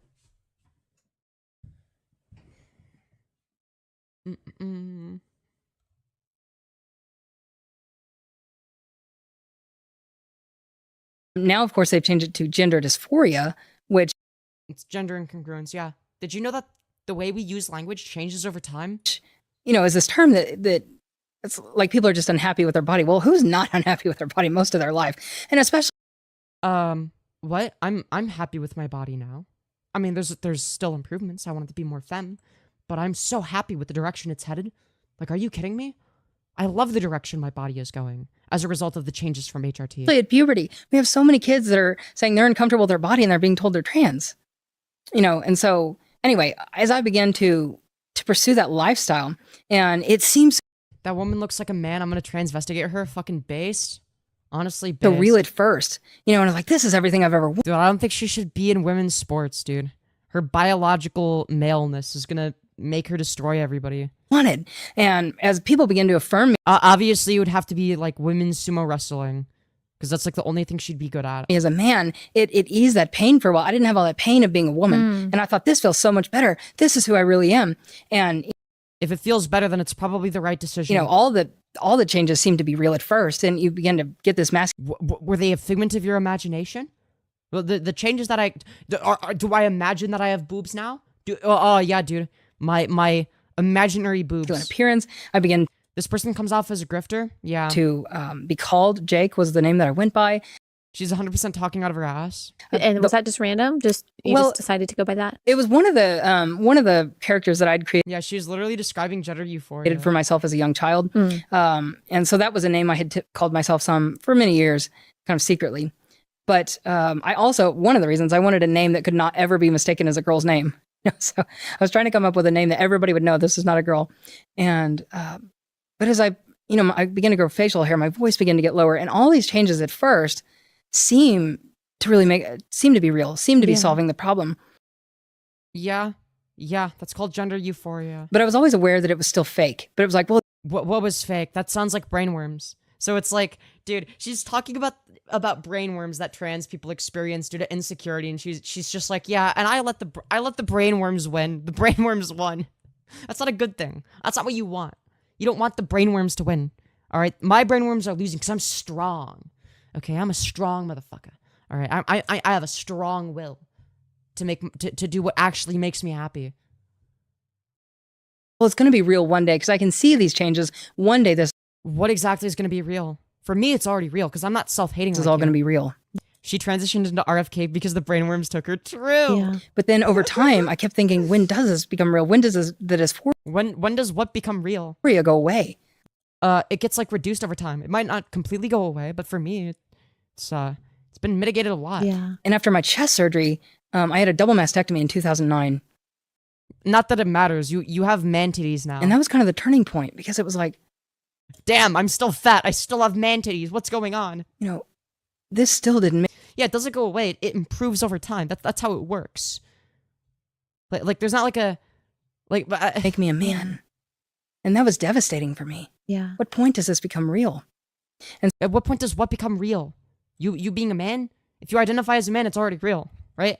So I really began to sort of go deeper into that, and everything. I had every little affirmation, anything I could find to affirm that identity, whether it was something people said, the way I dressed, the way I walked, the way I talked, everything had to be male. Yeah. Okay, it sounds like you were being repressive in the other direction. Maybe you're a little bit more androgynous. Maybe you should have become a femboy. Sort of affirm that identity, but I was constantly aware that this wasn't real. Okay, that just sounds like brainworms. It sounds like you needed a good support network. And I thought, it's because I still have all these female hormones. Once I get rid of all the female hormones, then it will be real. What specifically would be real? And so then I had a hysterectomy, I had the ovaries removed, and it still wasn't real. Yeah. And then I was What specifically wasn't real? Your identity or being a biological male? Because if your goal was to become a fully biological male, then yeah, you have the wrong goal in mind. That's not how it works. You don't become you don't become fully biologically male when you transition into a man. You already are a man, and you're transitioning to make your body more closely aligned with that. That's all you're doing. shocked when I began to look at the genital reassignment surgeries, and I realized how fake all this was. What was fake specifically? Realized that it wasn't real, that this was never going What specifically wasn't real? to solve the problem. Yeah. What was the issue? Gender dysphoria? It mitigates it, doesn't solve it. The same way that there's not like a cure for depression, but there's treatment, right? This is the treatment for gender dysphoria. That's what you're failing to understand. If you think it's going to magically fix all of your life problems, that you have the wrong mindset to begin with.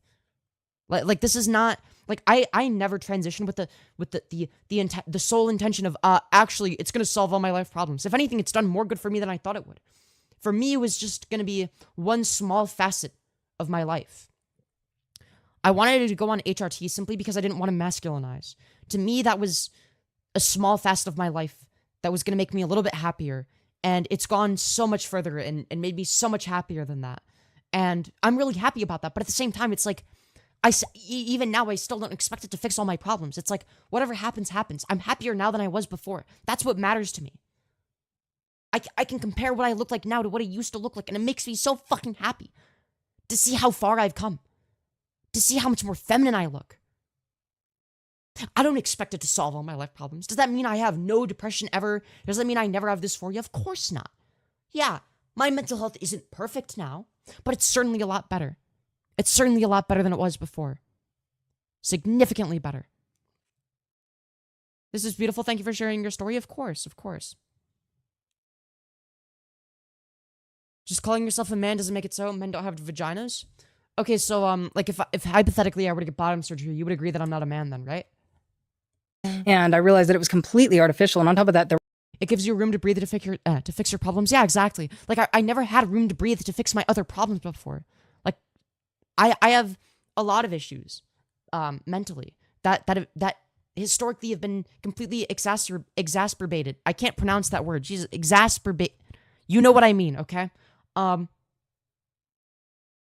the fact that I'm not even allowed to be my authentic self. there were lots of potential complications. Bro, I can't wait to get on to you. Well, I wish you nothing but the best of luck.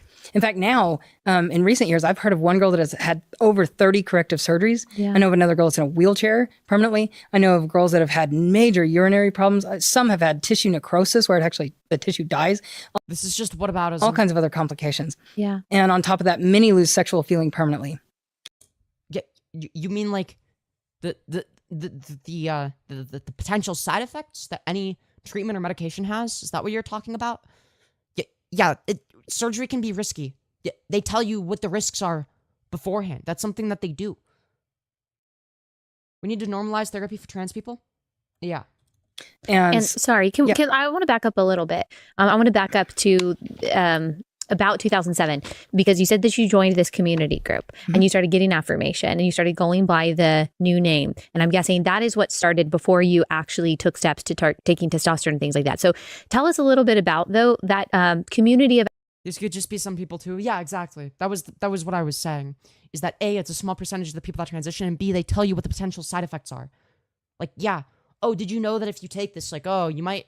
There's like a 0.1% chance that you'll, I don't know, die from cancer or something, right? Doesn't mean it's likely. It doesn't mean that it happens much. That's why they do what's called a risk-benefit analysis. That's what they do. And when it comes to informed consent, which is a model that they might use for adults, depending on the location, like that's the model that they use for Planned Parenthood, is informed consent. That's where I get my medication from. And the whole point of that is you as the patient are meant to do a risk-benefit analysis. That's something that I did, right? At the age of 19, I did a risk-benefit analysis. And I decided that the benefits completely outweigh the risks. Of affirmation, like... We don't become the opposite sex, we live as the opposite sex. Well, not just that. I would take it a step further and say, it's not that you're living as the opposite sex necessarily. You're living as the societal role that is associated with the opposite sex, right? I have to say, though, there were several sexual side effects they did not tell me about. Yeah, and again, that would be an example of medical malpractice, right? They should tell you everything, right? They should tell you everything. And based on that, you should do a risk-benefit analysis. No, bottom surgery doesn't change reality and doesn't change your chromosomes. What social utility do chromosomes have? When do we defer to chromosomes when deriving social utility? Like what is the utility there? Why? Why is that useful? How did that start? You met with these people, you became friends with them. Yeah, exactly. Yeah. And my knee is permanently numb from a surgery. Time to rail against people from getting knee surgery. And then they started socially affirming you. And that's kind of first what gave you that euphoria. Well, even before that, when I showed up to the support group meeting, they were... Why would that give you euphoria, but not being affirmed as a woman? They were all transgender there. And so within 5 minutes, they're like, oh, you are definitely transgender. And immediately started calling me Jake and immediately affirming me. Wow. You know, yeah, if you ask to be called Jake and use him pronouns, yeah, people are going to respect that. What's the issue? they didn't even know me. But Yeah, okay, you could make this argument in both directions. Oh, well, they didn't even know you and they were using she or pronouns before knowing anything about you. You could make that argument in either direction. It doesn't work. Were you dressed? Yeah. They're just being respectful. As a man, and at that point, kind of, were you regularly dressing out in public as a man? That was my first time ever. Oh, okay. Yeah, and no one knew I was going. I didn't tell a single friend.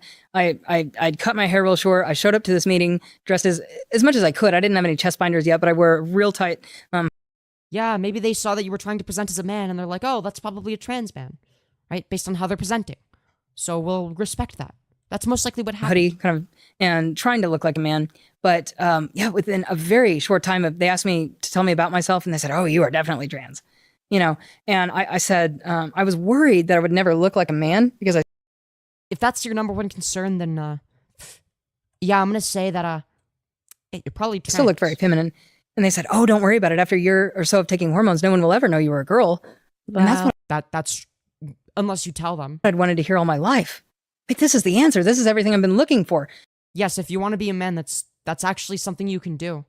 Yeah, she still looks like a man. You know, this makes so much sense. I've felt this She kind of looks like a drag way my queen. whole life, and now here's this group telling me everything I want to hear. But it was interesting. Yeah, she talks about it like it's some horror story. Oh my god. And the worst part of this horror story was not the part where I got molested as an 8-year-old.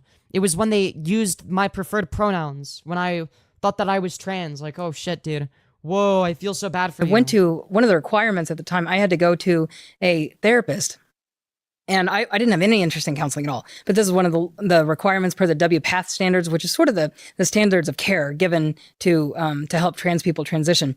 And so after the third session, she would give me this diagnosis and give me this letter stating that I was diagnosed with gender identity disorder. But in the third session, she put down her notebook and her pen. She like kind of pulled down her glasses. She looked right in my eyes and she said, "Wow, you really have issues with your mom."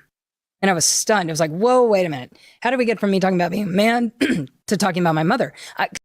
Bro, what are you on about? Because I had Yeah, no, she's literally crazy. not been really paying attention to where the conversation was going. I was just Maybe you weren't paying attention to the words coming out of your mouth. trying to fulfill this requirement, just mindlessly answering her questions. So you could then If you were mindlessly answering the questions, but you were still being honest, then maybe that was, based on information that you provide. go Yeah. on hormones. Right, that's all I was looking for. And all of a sudden, she realizes I have all this anger toward my mom, which again, my mom didn't deserve. Now I have Yes, she did. Your mom sounded like a piece of shit based on how you described so much her. grace for my mom. I understand all the pain she was going through, everything she was trying to do, but at the time I didn't. Yeah, dude, can you believe that people read my name tag and then called me the name on the name tag? How dare they? And I had all this anger toward her. And so I think she is not being truthful. Yeah. No, I would tend to agree. blew up at this therapist. I said, "I'm not here to talk about my mom." Okay. And she I don't know. It sounds like a testosterone-fueled fit of rage. said, "So you're just here for this diagnosis?" And I said, "Yes, that's all I'm here for." And she said, "Okay." And she just gave me what I wanted. And in what? Yeah, you were an adult. Yeah, you should be able to get whatever medication you want if it is to your benefit. Yeah. That's why we use the informed consent model in many instances. It's like, why should I have to justify what I do with my body? Like, that's absurd. I am a grown-ass woman. I can do whatever the fuck I want with my body. Like, I'm a grown adult. Like, what the fuck? You were a grown adult then, too. You are a grown adult. You can do what you want with your body. If you don't like the results, too bad. You did that to yourself. That's a skill issue. That shouldn't ruin it for other adults that are significantly smarter than you. Your bad decisions, your wrong decisions that you made for yourself as a grown-ass adult shouldn't ruin it for people like me that are more intelligent than you. What other medical diagnosis is there that people can go in and say, "This is true of me," even if the doctor says, "No, this is not true"? Yeah. No, the doctor didn't say it wasn't true. The doctor never said that you were just exclusively mad at your mother and didn't have dysphoria. That's not what the doctor said. Like, what? Also, yeah, that's called bodily autonomy. You should be able to get whatever medication you want. Like, what? Like, there might be some exceptions, right? Like for instance, if there's like no good that could come from it, right? If it's like a medication that's like, I don't know, like some sort of like, I don't know, like fentanyl, maybe you shouldn't be able to get that because there's no evidence to suggest that would benefit you. Can you check DMs now? I don't want to check DMs. Yeah. And the patient gets to determine what's best for their treatment. Yeah. We don't do this in any other case. You can't say, "Well, I want chemotherapy," and if the oncologist says, "Well, you don't have cancer," you don't just get to have that treatment. Well, yeah, because there would be no benefit to it. That's the fucking difference. Yeah. What would you need the chemotherapy for? Also, it's going to be the case that they have limited resources, right? So you would be taking away resources that could be used to save people's lives that actually need the treatment. That's the difference. I need my Because you want it. But Right. with this, I guess the patient. Lol, you are so full of yourself. Why? Because I think I'm smarter than somebody that is objectively dumber than me in every conceivable way. Just gets to self-diagnose. Like, what? Right. Sorry for recognizing that somebody has a lower IQ than me when they objectively do. Like, what? Yeah, and there are people, now I don't know how common this is becoming or whether this is actually happening, but we know that there are people now identifying as transabled. Yeah, it's like she keeps bringing up her resentment towards her mom to a psychiatric professional, and surprisingly it came up.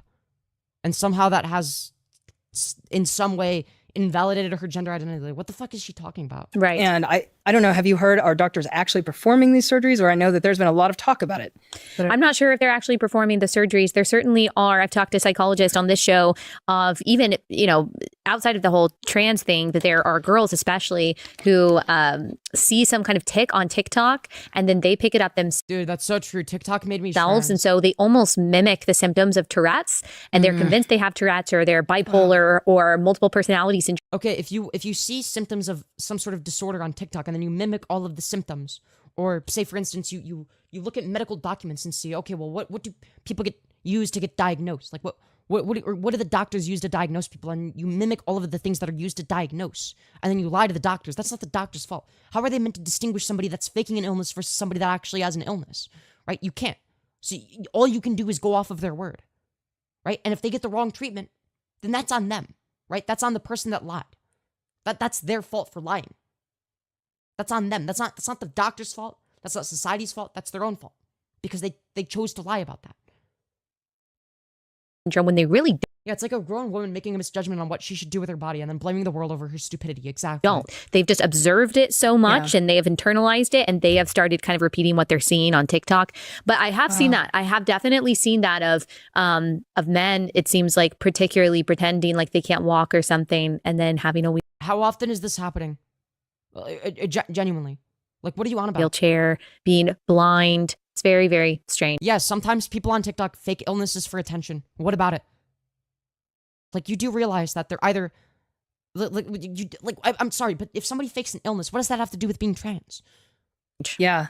Yeah. And that's, where is this going to end? Are we going to Where is what going to end? People having bodily autonomy? Hopefully nowhere. allow people to identify however they want? Or there's kids that are Oh God, heaven forbid people have bodily autonomy and have the ability to be themselves. Oh God, the horror. identifying as cats. And I thought these stories were bogus about schools putting litter boxes in the schools. But Litter boxes for who? Wasn't it the case that was specifically in the case of like a school shooting? Like if you're like locked in the classroom and like somebody really has to go? Like it wasn't because of people identifying as cats. Like this story was debunked like trillions of times. Like how old is this video? 9 months ago. Well after it was debunked. again, I don't know what's actually. I was told by a parent that was actually happening in a school. I was told by a parent. Oh, yeah, dude. I'm sure that parent had a really reliable source of information and definitely wasn't just repeating what they saw on Fox News. Now, whether that's just the kids demanding that, I don't know. But I've heard many stories of kids identifying as cats, kids meowing. Many stories? You mean like anecdotes? Do you mean furries? That's not like a gender identity. Like you're conflating different things. If somebody meows, that doesn't mean that they're cat gender. That's not what that means. In class to answer, and the teachers in some cases, I'm sure not in every case, but in some cases are actually indulging these kids as indulging in what specifically? As if they're cats. Yeah. What are you talking about? They're not using litter boxes. That's not a thing. That's not happening. This has been debunked multiple times. Yeah, it definitely goes back to a matter of identity and confusion and not believing there's a God who actually created us and gave us. Well, yeah, there's no evidence to suggest that there was. Yeah, what is the evidence to suggest that there is a God that created us? Let alone specifically wants us to live more miserable lives for no reason. Oh yeah, dude. Hello, it is I, God. Here is some gender dysphoria. So that you can be miserable and not transition. That's so true. A purpose and meaning. So like Therians, I guess. I don't know too much about Therians, but I don't think Therians are even that common. Seen over the past few. They're talking about Therians which identify as an animal? Okay, that's fair enough. Yeah, I don't know. I don't think it's even common. I mean, even if it was, why would I care? Like, okay.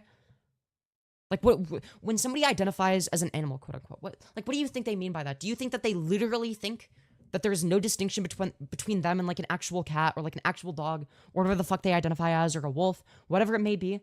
Like, do you think that they think that there's no distinction there? Or is it the case that they just sort of identify with socially ascribed descriptions / characteristics of whatever they're identifying with, right? They don't literally think that they're a cat that needs to use the litter box. That's not a thing. Therians don't use litter boxes. That's not real. That's not happening. I've never heard of a Therian using a litter box before. I don't think that's a thing. Few months, you've heard me talk about them a lot. That's because I think that this is. I don't care. Dude, these people get paid so much to do absolute jack shit and just spread misinformation.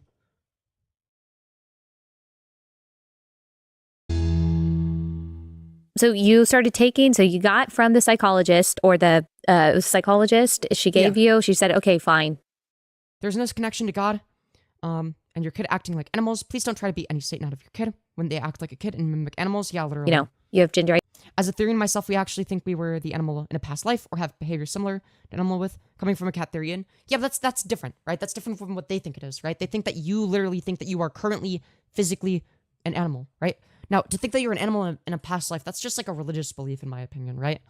Like, I don't, like any other religion, I don't really have an issue with that. There's no objective or measurable harm, right? I would just view that as no different from any other religious belief. That's pretty harmless. Like, I've never seen Therians say anything hateful. Therians seem like some of the most chill people, if anything.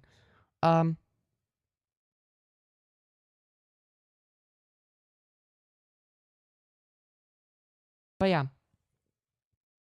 So it's like the most extreme case scenario would be, okay, they think that they're an animal in a past life. That's like a religious belief, right? That's not really any different from any harmless religious belief. So I don't really see what the issue is. Are you against freedom of religion or what? Like, they should be able to have whatever religious views they want, even if you don't agree with them. Like, that's their right. Like, they have a right to believe whatever happened in the past life. Oh, I believe I was a cat in my previous life.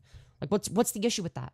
Oh, I have behaviors that are similar to a cat, so I'm going to sort of identify that way, right? That's not it's not something that causes objective or measurable harm. That's just it's like a fairly harmless belief. It's a lot less harmless than a lot of things that more organized religious worldviews will preach and practice. Identity disorder, you can go on test. I'm transfem. I don't like urinals. I can't stand them. Yeah, no, I get that. I always hated urinals. I never understood why until I realized I was trans. Furries and Therians get shit on for no reason. Yeah, and like, there's some of the nicest people. Like, I've never had any issues with furries or Therians, right? Now, actually, MAGA furries are a thing. I guess that'd be like the one type of furry I would have an issue with, because they're right wing. Testosterone. Right. You started going on testosterone. How did that feel physically and mentally? Well, at first I was on cloud nine. I mean, this was everything I'd ever wanted. And it gave Sounds like gender euphoria. me this rush. And really, testosterone, especially for a female who doesn't naturally have a lot of testosterone, we have some, but we don't have near the levels that men do. And it gives you this incredible burst of energy. Now, what about the incredible burst of human happiness that I've gotten from estrogen? I'd had health problems my whole life. I'd already been diagnosed with Hashimoto's, which is an autoimmune thyroid condition. Mm-hmm. So I had struggled with chronic fatigue for years. So when I went on testosterone, this made me... Maybe the reason that you struggled with that is because your mom was anti-medication. Feel amazing. And it gave me... I didn't really realize that it was just giving me physical energy. Okay, what about estrogen that doesn't give you physical energy, that is actually giving me more energy regardless of that fact, because I don't have to expend as much energy pretending to be somebody that I'm not and hiding who I truly am. Like, what about that? Like, wouldn't it be the case that I'd be like super depressed when I start estrogen and be less energetic?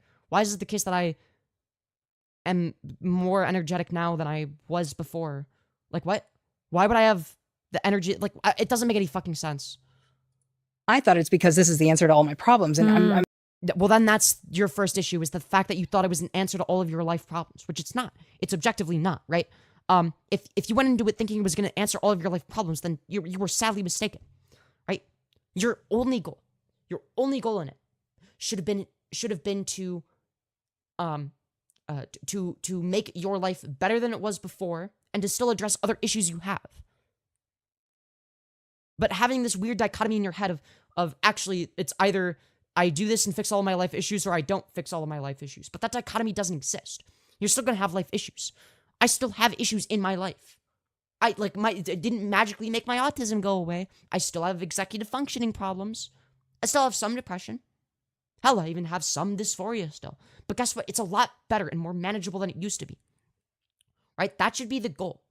The goal isn't to fix all your life problems. It's to make them more manageable by lifting that feeling of just everything awful about gender dysphoria. Just lifting that a little bit off your chest. Right? In her case, literally lifting it off her chest if she's getting that surgery, right? That it's not that you fix all your life problems, it's that you make them easier to deal with. And because I understood this on day one, before I got estrogen, months before I got estrogen, I understood that it wasn't going to solve all my life problems.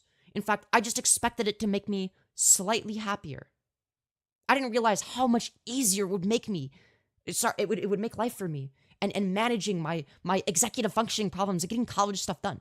Yeah, doing college stuff still sucks, but it's so much more manageable when I'm not stressing about pretending to be somebody that I'm not, stressing about repressing myself and forcing all my emotions down and bottling them up inside. Simply because I don't think that I'm allowed to live as myself. But once I've been open about who I am and actually gaining the medical care that I need, that I've needed it for so long, it's made everything so much easier and manageable. It's not that it fixed all my life problems. It's that it's made it easier for me to deal with my other life problems. There is a big distinction there. And I wish that more people understood this. I wish more people understood that, yeah, transitioning is not going to fix all of your life problems. It's just going to make your life better if you're trans. You still have to deal with your life problems. They just get a little bit easier, right? Sometimes they might get harder and easier and harder again and then easier again. Like, it's going to go up and down, right? But the general trend for me, and I can confidently say this as somebody that's been on HRT for a bit over a year, right? A year and 2 months or so. I can confidently say that the general trend is upwards. Yes, I am wearing a made outfit. I'm embracing who I really am. Wow. That's what I'm doing. It was helping me tremendously physically, even though I didn't realize how many consequences there was going to be, because we're not Consequences for what specifically? intended to have that level of testosterone. Intended by what? Who? Oh, intended by God. I'm guessing is your line of argumentation. What are the consequences? Okay. And so at first it felt really great. And then as people began to affirm me, as I began to dress that way, every little affirmation reinforced that idea. Yeah, that's called gender euphoria. Why didn't you feel reinforced when people referred to you with using she or pronouns? In fact, they did studies back in the 80s. They did like when you detransitioned, did you feel really affirmed when people started using she or pronouns? Studies that said if children came out and said that they were transgender, if they were not socially affirmed, if they were not, they didn't even really have puberty blockers back then, but if they were not socially affirmed, if they were encouraged in the way that they were naturally born, and you mean forced to not? Wait, what? You mean forced to repress or not? Were given therapy, 82 to. Oh, you mean like forced to repress? 86%, I believe it was, desisted or said they were no. You mean stayed in the closet because their family didn't accept them? That okay. No longer trans after puberty. But now, when kids are socially affirmed, they. If you want to be taken serious, you shouldn't be wearing a costume. If you think that the validity or logic and reasoning behind my arguments is solely contingent upon the clothes that I'm wearing, you are sadly mistaken, my friend. You are sadly mistaken. It is only people like you of lesser intelligence that disregard the logic and reasoning behind somebody's argument on the basis of something completely disconnected from that. Perhaps you would like to engage in some sort of substantive discussion. Yes, I'm wearing thigh highs. It's like every little step leads them further down that path. Now, the ones that have been put on puberty blockers, 90 to 100% in some studies have wanted to go on to medical transition. Whoa, you mean that that the people that are on puberty blockers that are confirmed to be trans? It's not just people thinking about it, right? So we're dealing with two different categories of people. You've got category A, which is people that may or may not be trans, right? They might be wanting to be trans or whatever. They're not diagnosed by any medical professionals, just people that may or may not be trans, with families that aren't accepting of them, meaning that even the ones that are going to feel pressured back into the closet, right? Now, for the ones with puberty blockers, what that means is that their parents had to consent to that, right?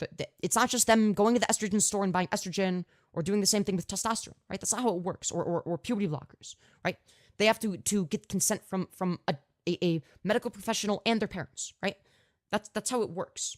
So if we're dealing with that category of people, they've been diagnosed with something, right? So there's a higher level of certainty in that regard. It's also going to be the case that if their parents say yes to that, if they say yes to puberty blockers, they're not going to be as pressured to stay in the closet, right? So there's a distinction there, because now you're dealing with a category of people that in its entirety is not being pressured to be in the closet, versus a category that's being pressured to stay in the closet and hasn't been diagnosed with anything, right? We're dealing with two disanalogous groups of people. That's what's like. This is logically fallacious on so many levels. This isn't how you look at evidence. This isn't how you analyze studies. You don't just find studies, barely interpret what they say, understand what these groups of people are, who's actually in the studies, and then mesh them together, not know what any of the confounding variables might be, right? Not all studies can be compared to each other simply because we're dealing with different categories of people. A lot of trans are detransitioning. Yeah, what percentage of them are detransitioning and have a lot of regrets? What about the vast majority of trans people? 99% of us don't detransition, and the only regrets we have is not transitioning sooner. Well, I'm just saying, if you cut your penis off or change your vagina. I'm sorry, why are you thinking about my genitalia? Melissa Hart, how old are you? And how old do you think I am? I'm sure your orgasm will suck. Dude, why are you thinking about whether or not I get orgasms? It's none of your business. As to whether or not I get a surgery, it's none of your fucking business. None of your business. Position. So it's not a pause button as they're claiming. It's like no, it literally is a fast track toward meta. If it's the case that most of them end up getting estrogen, then maybe it's the case that the right people are being prescribed puberty blockers. That's what it means. If they're not desisting, then that means that puberty blockers are given to the right people. That's what that means. If they're not desisting, that's a good thing. That means that the right people are given medication. That's what's happening. If a lot of them were to desist, then you could say, okay, well, maybe too many people are getting prescribed this, but at the same time, it's also reversible. So they could just go off of the puberty blockers. I don't mean you specifically. I just meant anybody that would do that. Really. Because you said that you used the pronoun you. I know you don't like to think about pronouns, but you and your are pronouns that denote that the person you're talking to is the person that you were describing. If you cut your penis off or change your vagina, then I'm sure your orgasm will suck from what they've said. Who is they and who is you? It sounds like you were talking to me. Melissa, how old are you?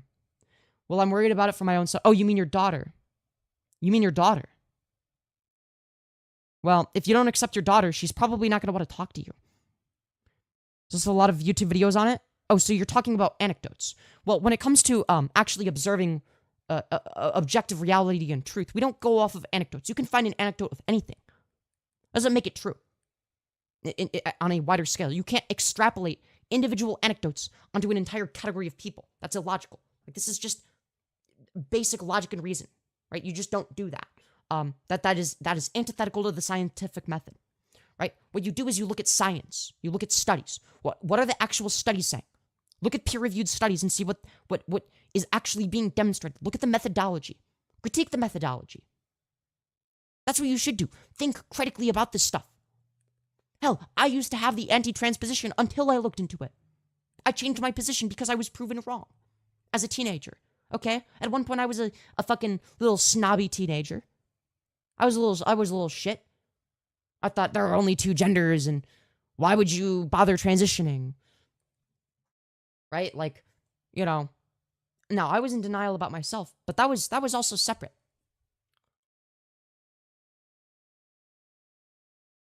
In fact, I was unable to understand that it's not a dichotomy between gender expression and gender identity. I didn't think that I didn't have a legitimate reason to believe that gender ought to be solely contingent upon sex. I didn't understand the sex-gender distinction, right? And when I looked at both ends of the aisle in terms of arguments, when I looked at what the peer-reviewed literature had to say on the matter, I realized, oh, I'm actually wrong, right? Because I used to think, oh, it's a mental illness. You'd just be happier if you just live as what you're born as. It's just easier to live that way, right? That was until I actually looked into it. I think that you should be more open-minded. I think you should be open-minded at actually looking at what scientific sources have to say on the matter. Nope, trans son? Okay. Okay, so he uses he, him pronouns. You can ask him right here. Ask them right here. Okay. So it's like they use he, him pronouns. That's what they've told you. Are they on testosterone? Do they want to be on testosterone? Like, tell me. I'd like to know.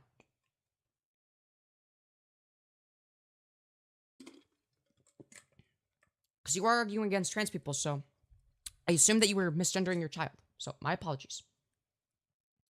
Okay. I'm old in your eyes, probably. My youngest is a senior, 17. My oldest is 40. I'm a 20-year-old Navy vet and a substitute teacher at a high school right now. So I'm around trans and I'm very open-minded. Okay, well, that's good. That's good. I'm glad. I can respect that. In my eyes, you're old and young at the same time because everybody is young in a weird way. I feel so old and so young. It's really contingent upon the way you divide up time in your mind. But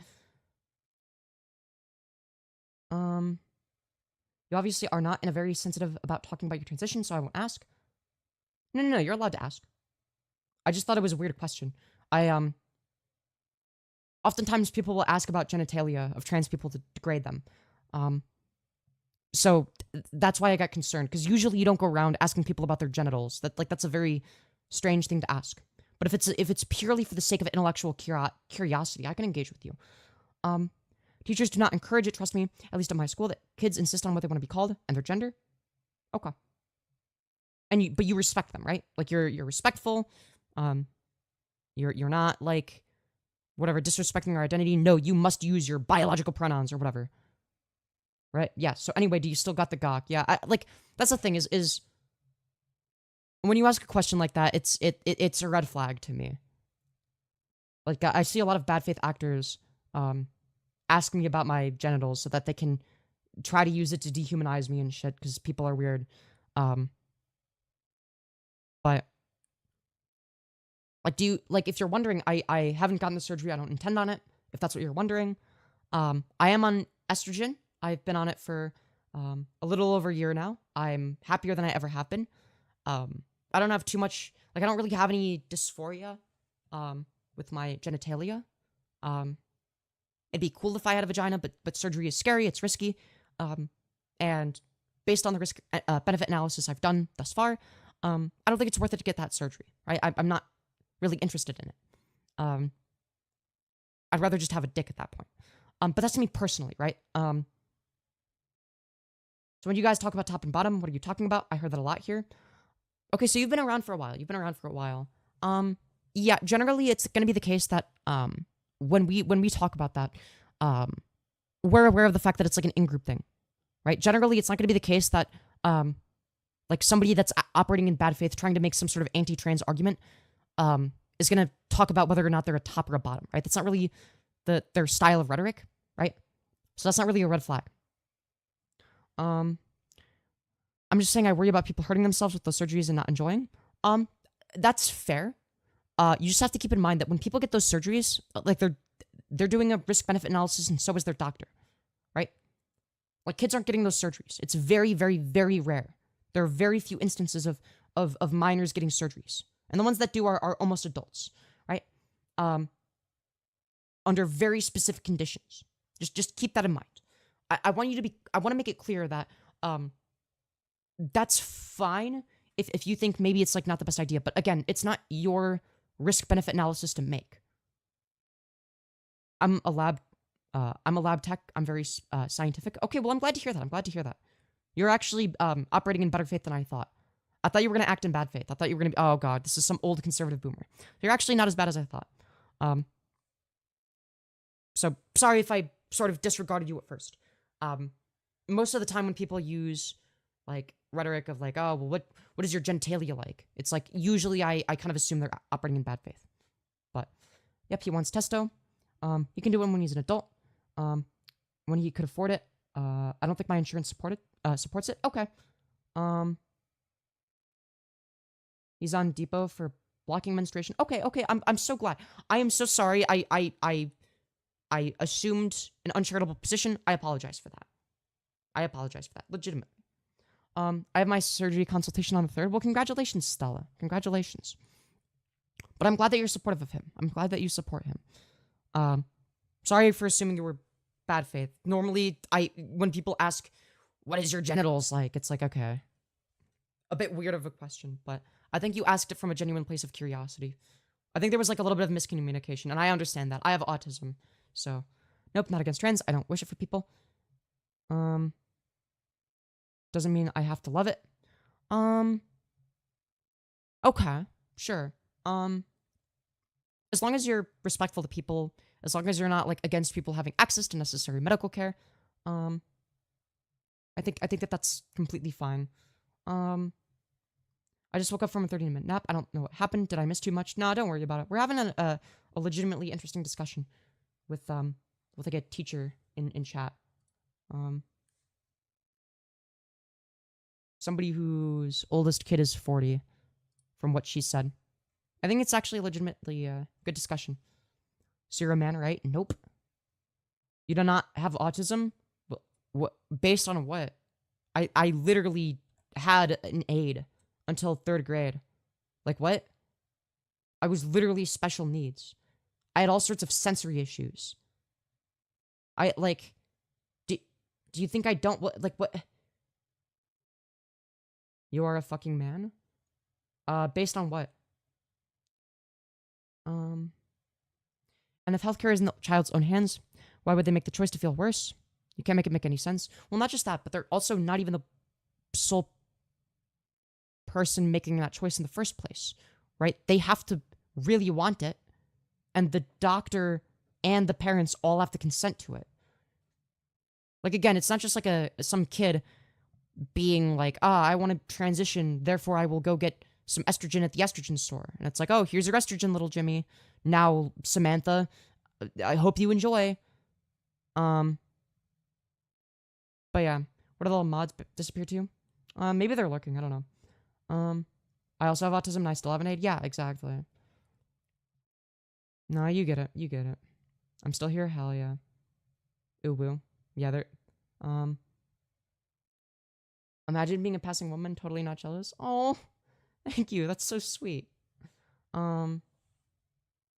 Anyways, hi, you're cute. Thank you. Thank you. Anyways. Yeah, kids open up to me and talk to me because they trust me and they know I don't judge them. They tell me how their parents are and it pisses me off. Okay, well, okay. I'm actually on board with you now. Dudes out here taking away people's autism diagnoses. Yeah. So if you're a trans woman, would you date men, or are you still into women? Me personally, I'm into both. I'm bisexual. I've always been bisexual. Being trans doesn't really change your sexuality. It has nothing to do with it. But yeah, I'm still just as attracted to women as I've always been. But yeah, you can be a lesbian and trans as well. You can be straight and trans. You could be attracted to both, right? You could be attracted to neither. Maybe you're asexual, right? They may not be mentally mature enough to weigh the consequences of their decision. Well, it's a good thing that the doctors and parents also weigh the consequences of the decision, right? Perhaps the lack of mental acuity leads to decisions that genuinely harm their mental state over time. Yeah, again, they're not the sole person making the decision. They have to get diagnosed with something, right? Like, again, they're not the sole arbiter of deciding that. Like, the doctors and parents have to consent too. You know that, right? Like, again, it's not just like a child doing everything on their own. Is the title serious? No. But yeah. I don't have autism, but I'm suffering through anxiety. That's fair. That's fair. Parents aren't being told in California? What specifically aren't they being told? Like, if the kid at school decides to use different pronouns, yeah, what's the issue with that? I'm descriptively explaining how medical care currently works. Now, prescriptively, I would argue that if a parent wants to deny their child access to necessary medical care that betters their life, that's a form of child neglect and abuse, right? So if it's the case that, say, for instance, a parent decides that for whatever reason they don't want their kid to have insulin because it goes against their religious beliefs, well, then that parent is an abuser, right? And they should lose custody of their child. I would extend that to something like gender-affirming care, which in many cases is necessary for the child. California's crazy? I don't think it's crazy. I'm glad I don't live there anymore. Why? What's so bad about California? Fuck anti-trans parents. All my homies hate anti-trans parents. Yeah, same. Some of those doctors don't care. Be careful, people. You could argue that like overprescription is like a legitimate issue, right? And I would agree with that. But that has more to do with the medical industry. That's not exclusive to gender-affirming care. That goes for any medical care. But you wouldn't say that kids shouldn't be allowed to have medical care, period, just because doctors overprescribe stuff, right? There are still people that need medical care, right? So we've decided as a society that, okay, access to necessary medical care supersedes that, right? Now, ideally, we would have more checks and balances for the medical industry. There'd be more government regulation, etc. I'd be in favor of that when it comes to big pharma, right? But people oftentimes negate any proposal of any policy position that would be beneficial in that regard, right? I hope I'm making sense here. I like living in a red state as a trans woman, keeps me on my toes. You really like living life on the edge then. Anyways, I heart being transgender. Trans children deserve gender affirming care. That's true. That's true. If they want gender affirming care, they should be able to have it. As long as they're actually being diagnosed as needing it, right? By like a medical professional, right? I think that should be like the requirement, right? What if the parents wants them to make that decision when the kid has a more developed mind? See, here's the issue with that, okay? This is why I'm specifically in favor of puberty blockers and maybe HRT. Keep in mind that the natural puberty you go through is irreversible. I can't reverse the changes that testosterone did to my voice. It is like this forever. I've had to do voice training. And a lot of people have to do a lot more than just voice training to pass. A lot of people have to get surgeries on their they have to get facial feminization surgery, something that a lot of people can't afford. I'm lucky that I wasn't that testosterone isn't something that masculinized me that much. And I started HRT at 19. So barely 19. I was barely 19 when I started HRT. And I've been on it for a bit over a year now. So for me, I have the best case scenario of somebody waiting until they're an adult to make that decision. But a lot of people don't have that. A lot of people end up, especially trans women in particular, a lot of us end up, by the time they're 18, end up looking like a 6'4" linebacker with hair all over the place and a full beard. Right? And that you have to get all of that lasered off. It's really, your bone structure has permanently altered as a result of that. And it's way harder to pass, right? You're making their lives more difficult by forcing them to go through a testosterone-based therapy, or puberty, and rather than, at the very least, puberty blockers, if not hormone replacement therapy, right? You have to be careful. You have to be careful because it's not neutral to force them to go through the natural puberty. Neutral does not equal natural, natural does not equal neutral, right? This is a fallacious idea, right? Not natural equals good is not true, and we acknowledge that it's not true by using things like modern medicine. Is cancer natural? Yes, but is modern medicine like chemotherapy natural? No, but we still use the unnatural thing to eliminate the natural thing because we understand that the natural thing is bad in that instance, right? Now, for a trans person, their natural puberty is bad. As an adult, I've seen major changes in my own perspective, where what I used to want is no longer in line with who I am now. This happened multiple times in my life. Did you used to really want to be a woman, but you don't anymore?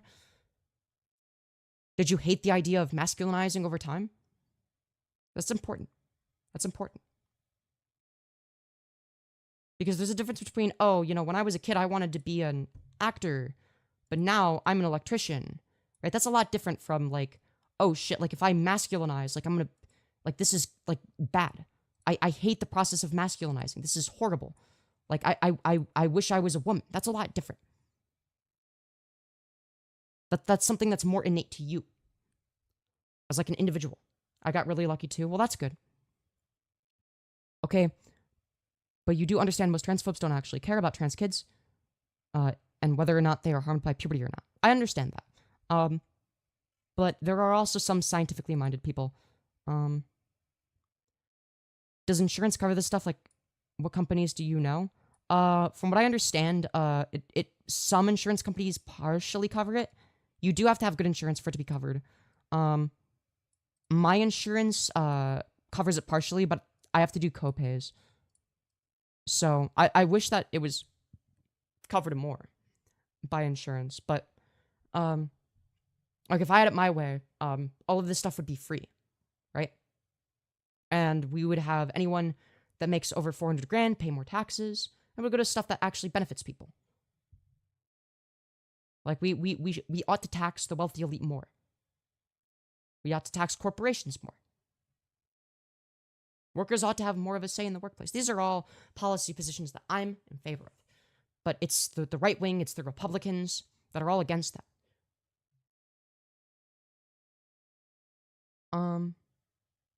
I live in one of the states where all of mine is free. Lucky you. Lucky you. Insurance can cover it all in 2 states. Which 2 states is it? I'm on my way to getting HRT. Well, that's good. That's good. If you want it, of course. And congratulations. It's not easy. It's not easy. Should we allow children to go to war, fight, and die because they want to? What? What does that have to do with anything? How many children want to go to war and die? Like, that only happened when the government was spreading propaganda. Like, you know that, right? Like, there's a reason that in the age of the internet, now that we know how bad war is, that kids don't grow up being like, yeah, I really want to fight in a war when I grow up. I really wish I could be, fighting in a war. That's not really happening anymore. There's a reason for that. There's a reason that say, for instance, Vietnam was so unpopular. Why fighting in Afghanistan is so unpopular. Illinois and Maine, although when I moved here, I let myself become homeless so I could get my health care, even my bottom surgery will be free with insurance. Okay, so okay. Fair enough. My Medicaid covers HRT for now. Yeah. I'm shocked right now, but Kamala's winning. Donald Trump had it, but he's nutso. Kamala's killing it right now. Yeah. All Trump and JD Vance had to do was be deranged. And now we're winning, which is good. Love your eyebrows, by the way. Why, thank you. I appreciate that. I always love when people notice my eyebrows. It's like, I do put quite a bit of time into them. People always brush off being trans as some kind of joke or something kids think when they're growing up. It is so much more than that. Wish they'd at least try to acknowledge it. Yeah. Well, it's because a lot of people are allergic to nuance. Not Femyoz mods try to ban me. That's wild. What? Well, maybe a kid shouldn't cry and throw a fit and threaten its own life if it doesn't want people to give it medicine. Raise your kids to know life isn't about following what you want for a day. I mean, if somebody is threatening their own life, that probably means it's pretty important to them, right? Unless they're like always doing it, right? But if your kid is suicidal because they can't get a certain medical treatment, then they might need that medical treatment. Like, you shouldn't just be ignoring it. We said that I'll ban them again? I have no idea. Oh, Ponald bump. I don't understand why you would admit to it. Like, if you got banned by one of my mods, like, the dumbest thing you can do is have your first message back be, I have more alts. It's like, okay, we're just gonna ban them all. Yeah, thanks for admitting to ban evading. Yeah, exactly. It makes my mods' jobs easier. Loving people noticing your eyebrows is so bottom? Shut up. It's literally a click to ban, but either go through alts, weirdo. Yeah, exactly. I banned him, I think. Yeah, I don't know what they even got banned for, but they were probably schizo posting too much. Felt bad for other trans people who feel dysphoria, as I don't really feel any of that. Yeah, that's the thing, is a lot of people that disregard trans people just don't have the experience of being trans. They don't know what it's like to have dysphoria. Like, they don't actually understand that. Right? They have no understanding. Ponald isn't even a funny troll. Yeah, no, if a troll is funny, we let them stay because they make me laugh. Oh, also, I love your hair, by the way. Thank you, Stella. I appreciate that. I got banned for saying you doxed a kid. Oh, okay. Oh, that situation. Yeah, I've addressed that a lot of times. It's probably just because my mods didn't want the stream to get derailed. But yeah, there was one time where somebody nuked my Discord server. They were an admin. This was when I was a really small content creator. So I had given him admin because he said, okay, your Discord is a mess. I'm going to clean it up. And he actually added like bots and stuff. He actually did a kind of decent job. He randomly nuked it. And I was really mad. So, now prior, he had accidentally shown his face on one of my past live streams. Now, I went to the VOD and blurred it out, right? I blurred the entire screen so you couldn't see it. So, out of spite, and this is wrong that I did this, I went and unblurred his face so that I could use that to roast him in a live stream. I ended up deleting that live stream and apologizing within a few hours because I felt really bad about that. So I acknowledge that that's wrong. I thought it was a random. No. I acknowledge that I did something wrong there. That was like a year ago now, I think. But yeah, I think that it's fair to ask about it. I think that the reason that they banned you was because you most likely came across as confrontational. But no, I'm willing to acknowledge when I've done something wrong. Like I'm not gonna like try to hide it. Like that's not really me. But it's been a hot minute since anybody's brought that up, so that's why I'm willing to respond to it. I might not understand your dysphoria, but it doesn't mean I want you to be. I don't want you to be happy with who you really are. Yeah. No, I get that. Should a person with a mental disorder be able to identify as normal, to not have limitations in their lives? Autism or bipolar, for instance? Yes. Yes. Yeah, why not? That actually sounds really nice. To not have limitations on their lives. Like, let's say that they're being discriminated against by, like, whatever. Right? Like, let's say that causes them to be treated differently in a way that they don't like. Yeah, they have every right to decide, hey, I don't like the way I'm treated with this, so I'm just not going to tell people that I have these ailments.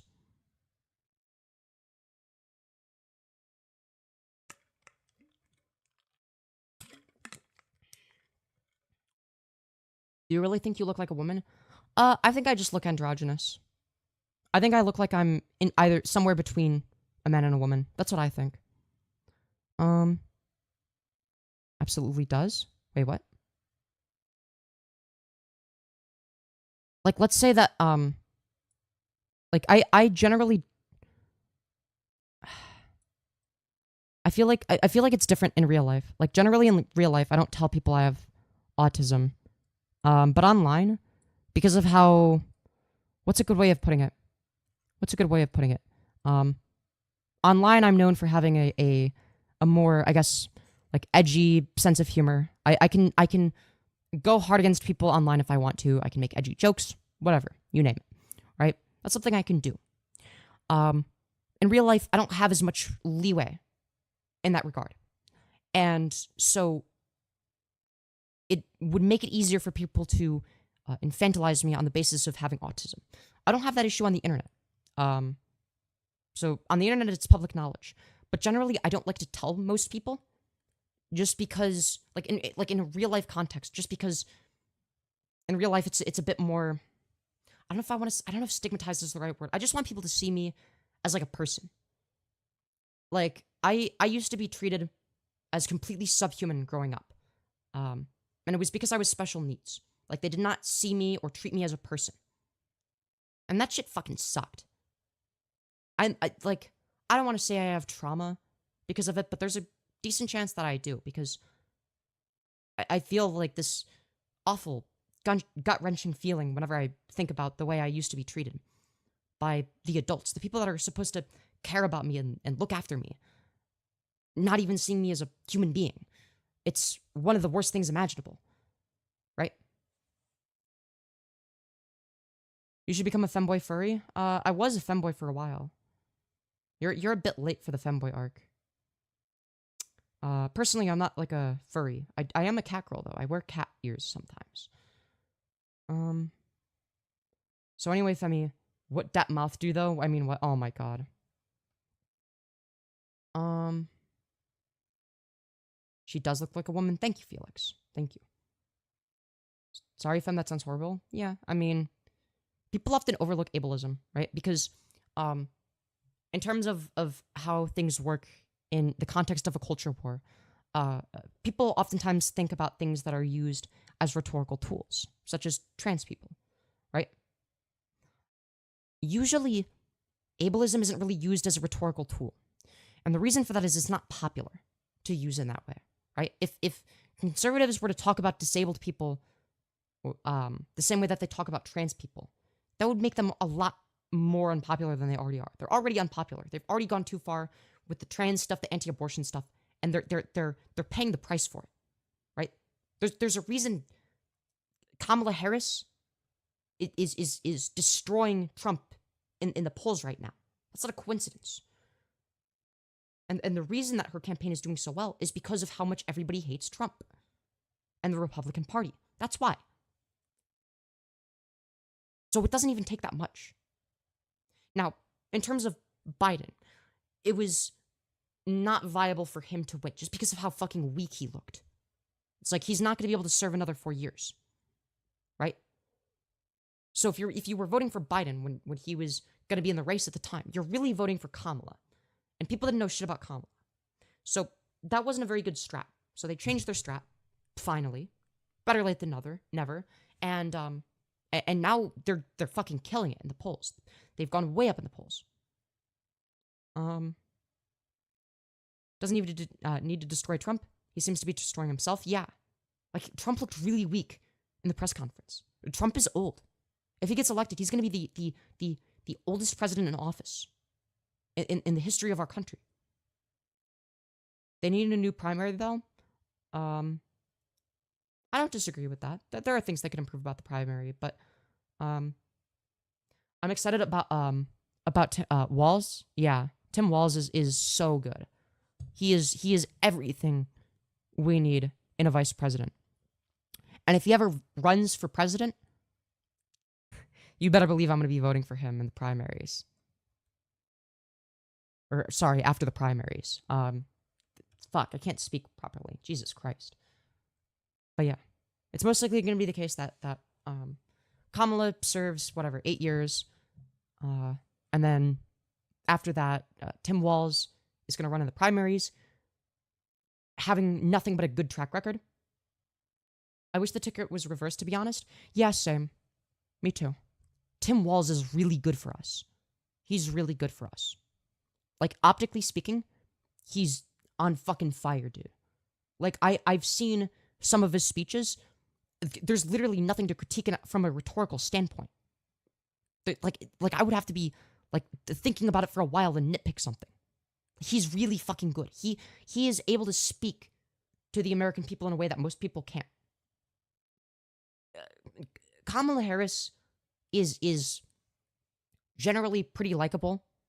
You know, she's a little bit silly, a little bit whimsical, if you will. Tim Walz speaks to the American people, if that makes sense. Like, he's really fucking based. He is so down to earth. Yes, the detransition thing is a joke. Don't worry about it. I hope I didn't scare anybody with it. My mom and dad are voting for Trump, and they don't like that I'm voting for Kamala. Yeah. That's the thing. A lot of old people have been deluded into believing in conspiracism and far-right propaganda, which is terrifying on one hand, especially when it's like you most likely have at least one or a few people, most likely a few people in your family that are like that. For me, it's one of my aunts and uncles and their son, right? So they are big Trumpies, right? And that's really sad and also kind of scary to think about, because it's like they seemed like nice people. And maybe they genuinely have good intentions. I don't wish any bad things to happen to them. I have no ill will against them. For me, it's everyone in my aerial orbit. Yeah, I'm sorry to hear that. Here's the thing, is that cousin of mine that's like a Trumpy? The really sad and scary thing about that is he's the kind of person I would make fun of if I found him on the internet. If I didn't know him as my cousin and I discovered him on the internet, I most likely would make fun of him. That's the sad thing. That, like, it makes me really, like, think a lot. It's like, in an alternate universe, you know, I find his YouTube channel and And I bully him for hours on live streams, knowing nothing about him other than, yeah, he's quite cringe. Actually, I don't know if I think his YouTube channel is just cringe. I don't think he says anything too political on his channel. I'm not sure. I don't even remember his channel, to be honest. I don't think I ever subscribed because his content was garbage. But I don't like defunding the police, but I also don't want them militarized. Left and right both suck. Okay. You have a more nuanced position than, say, for instance, like a Trump-tard. I think. I don't want to be forced to be confined to a 15-minute city, even if the other side is a freedom city. Oh, calls it a freedom city. What do you mean by forced to be confined? Trump lowered prices for many essentials and created more jobs. Really? What were the policies that the Trump administration passed that you agree with that caused prices to be lower? Biden and the Democrats did nothing for inflation? What? What were they did nothing for illegals entering America illegally? This just isn't borne out in any data, right? So it's going to be the case that immigration slowed down during COVID for obvious reasons because, you know, it was COVID, right? So it's slowed down, and now it's back up to what it was before. It's pretty much the same as when Trump was in office. So you don't know about 15-minute cities. I'm not too familiar with them. I don't want to make any bold claims about them because I don't have enough knowledge to. So I'm a little bit agnostic on them. I guess if I did a little bit of research. What are 15-minute cities?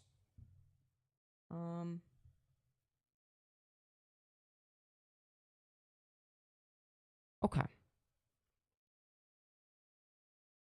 Oh, this actually sounds really nice. So, the 15-minute city is an urban planning concept in which most daily necessities and services such as work, shopping, education, healthcare, and leisure can be easily reached by a 15-minute walk, bike ride, or public transit ride from any point in the city. Wait, this sounds really nice. Wait, I actually like that. That actually sounds really nice. I actually like this. Thank you for telling me about this.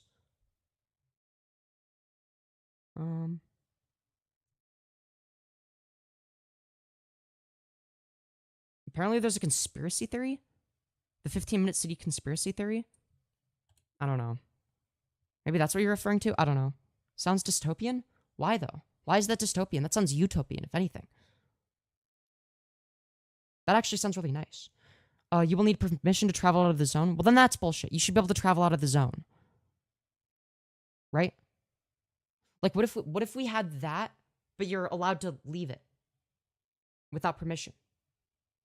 Like, I'm obviously against being anti-permit. Like, obviously you shouldn't have to have permission to leave the zone.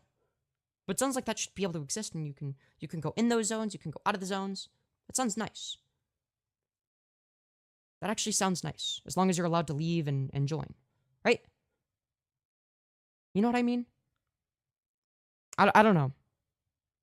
Like, it doesn't sound like a problem that you have with 15-minute cities. It sounds like a very specific problem to being able to leave or join something.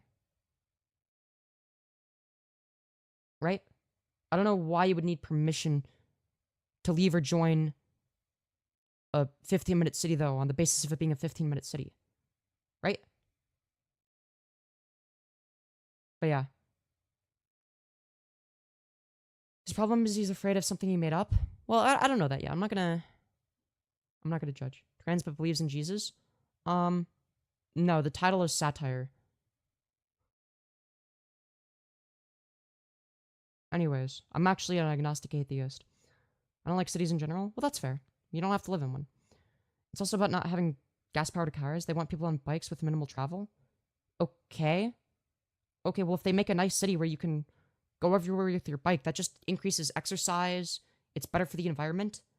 Like, nobody is saying that you have to live in a 15-minute city. Right? So I don't really see what your issue is. Like, if there are 15-minute cities, you can choose to not live in one. Like, what? Yeah, Mike can't ride a bike without training wheels. That's the real issue, Mike. Sorry, Mark. I don't know why I thought your name was Mike. Mark, it's okay. I'll teach you how to ride a bike, okay? I'll help you take off the training wheels. It's okay. All right, I won't judge you. Maybe we could get you like one of them electric scooters. Those are cool.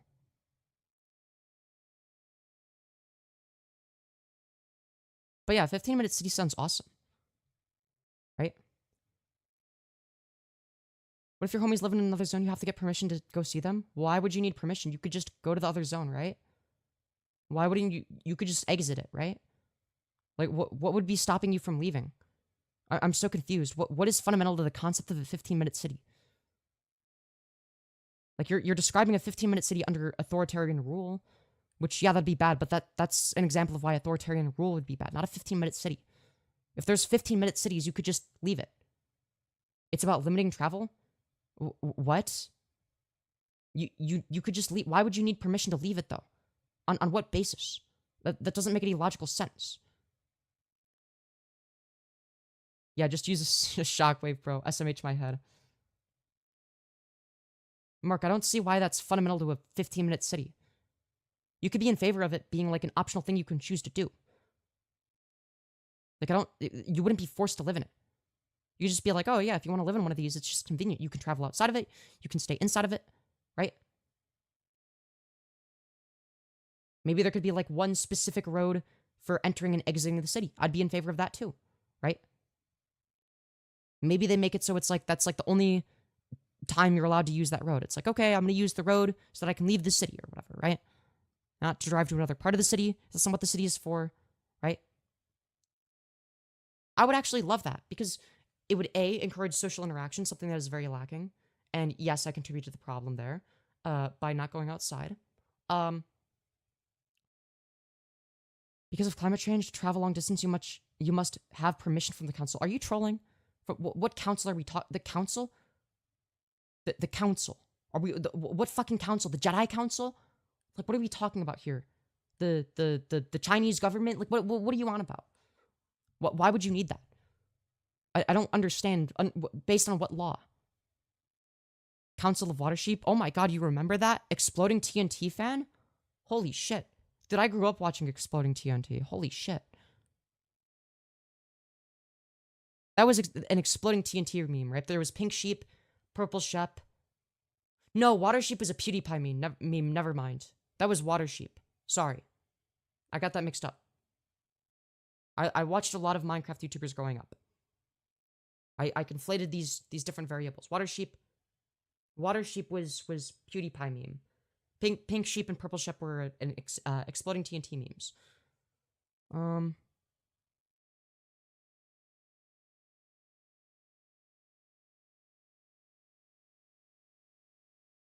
Anyways. Same here, a lot of Minecraft, yeah. Still a little Minecrafter? Yeah, you watched Exploding TNT too? Hell yeah, of course I did. I grew up with Minecraft. How could I have not? Thanks, Sigmas. Minecraft YouTubers didn't rub off on you. Yeah, I mean... Free my boy Mark. Oh, did somebody ban them? I like banning people because it's funny. I hope it wasn't a permaban. I kind of want them to come back. Look, these are discussions by the World Economic Forum, and these billionaires are intent on passing laws to enforce the restrictions of the carbon footprint. What? What corporations? What billionaires? How would billionaires benefit from that? Also, I do have a solution for limiting the amount of influence that billionaires have, but you're not going to like it. It involves something that goes against your beloved capitalism. But, you know, for instance, if there was like I don't know, like a socialist system that we lived under. Just saying. Just saying. Cannibalism, yeah, true. This is a pro-cannibalism YouTube channel. That's the real solution. Just eat the billionaires. I don't know if it's satire or not, but I think that these are things that some people genuinely believe, so I'll engage regardless, as if it's serious. If you're against conglomerates, then you should agree with my economic policy. But yeah, no, billionaires are the opposite of caring about the environment. Anyways, I'm gonna end stream soon, but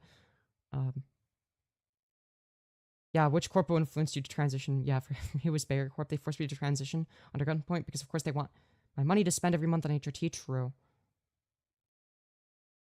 When the time comes, I hope Elon is first, true. It's a joke, by the way, yeah. I was playing along with it. Mark's back, yeah. Yeah, we love Mark, okay? Mark's a little bit of a goofy goober, okay? He's a little bit of a different worldview, but we like Mark over here, okay? He's a bit silly. He's a little bit of a silly goose. If you are tired, you can go to sleep. That's what I'm gonna do.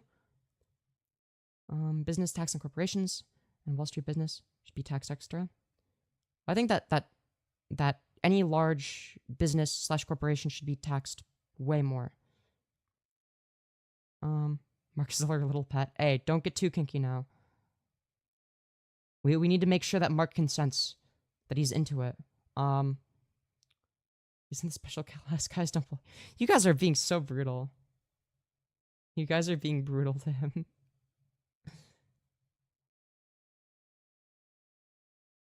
I don't know. I don't know if Mark is trolling or not. Maybe he's being genuine. I don't know. He's not being like super aggressive, so I'm not gonna be too mean to him. It's fun though. You guys all learned it from me. You guys must have learned it from me, because I am pretty brutal a lot of the time. Mark is giving us good content. That's true. That's true. I like when there's somebody in chat that disagrees with me on something weird, something that I didn't expect them to disagree with me on. He's almost as fun as Patrick. Well, nothing is as fun as Patrick. And, you know, Patrick needs to come back and he needs to address the allegations. We need to know. We still need to know when the last time his wife orgasmed was. Because we keep asking him, he just refuses to answer the question. And says, "You will never be a real woman." Lol, I feel so welcome to you guys. I hope you do. No, unironically, nothing against you, Mark. Nothing against you. People just like to poke a little bit of fun here. Alright? I like you, Mark. I hope that's enough. Alright? Yeah, see? People are saying I love you, Mark. Alright? We love you. Don't take it too personally.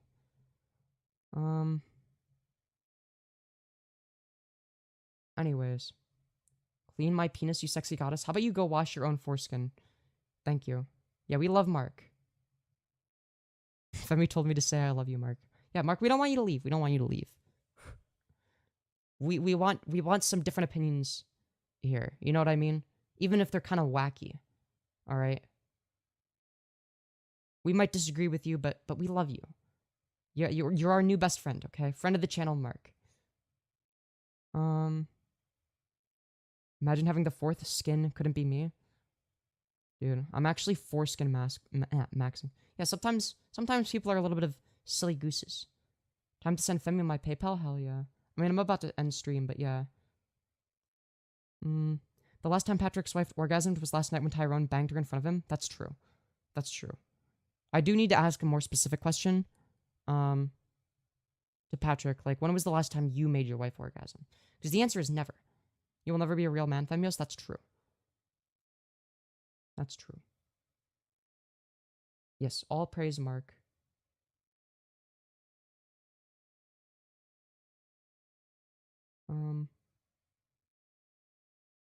Anyways. Yeah, Mark is different. He didn't come here to say slurs and be like, "You will never be a real woman. You're a man, lol. Disgusting troon." I hope that Mark doesn't take my audience poking a little fun seriously. He's a little bit of a newcomer, so I hope we didn't scare him away. I like when people say things that are different. It makes it more interesting. Something I've always been scared of is, in an instance in which I become successful, creating an echo chamber. I'm drowning in sarcasm. You better not be drowning in sarcasm.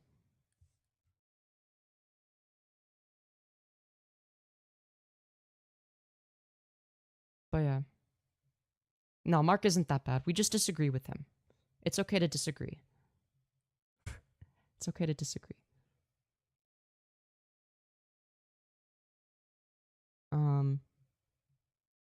He's drowning because of me. And it isn't sarcasm. Dude, are you waterboarding him again? Dude, what did I tell you, Max? No waterboarding. No waterboarding the new viewers, guys.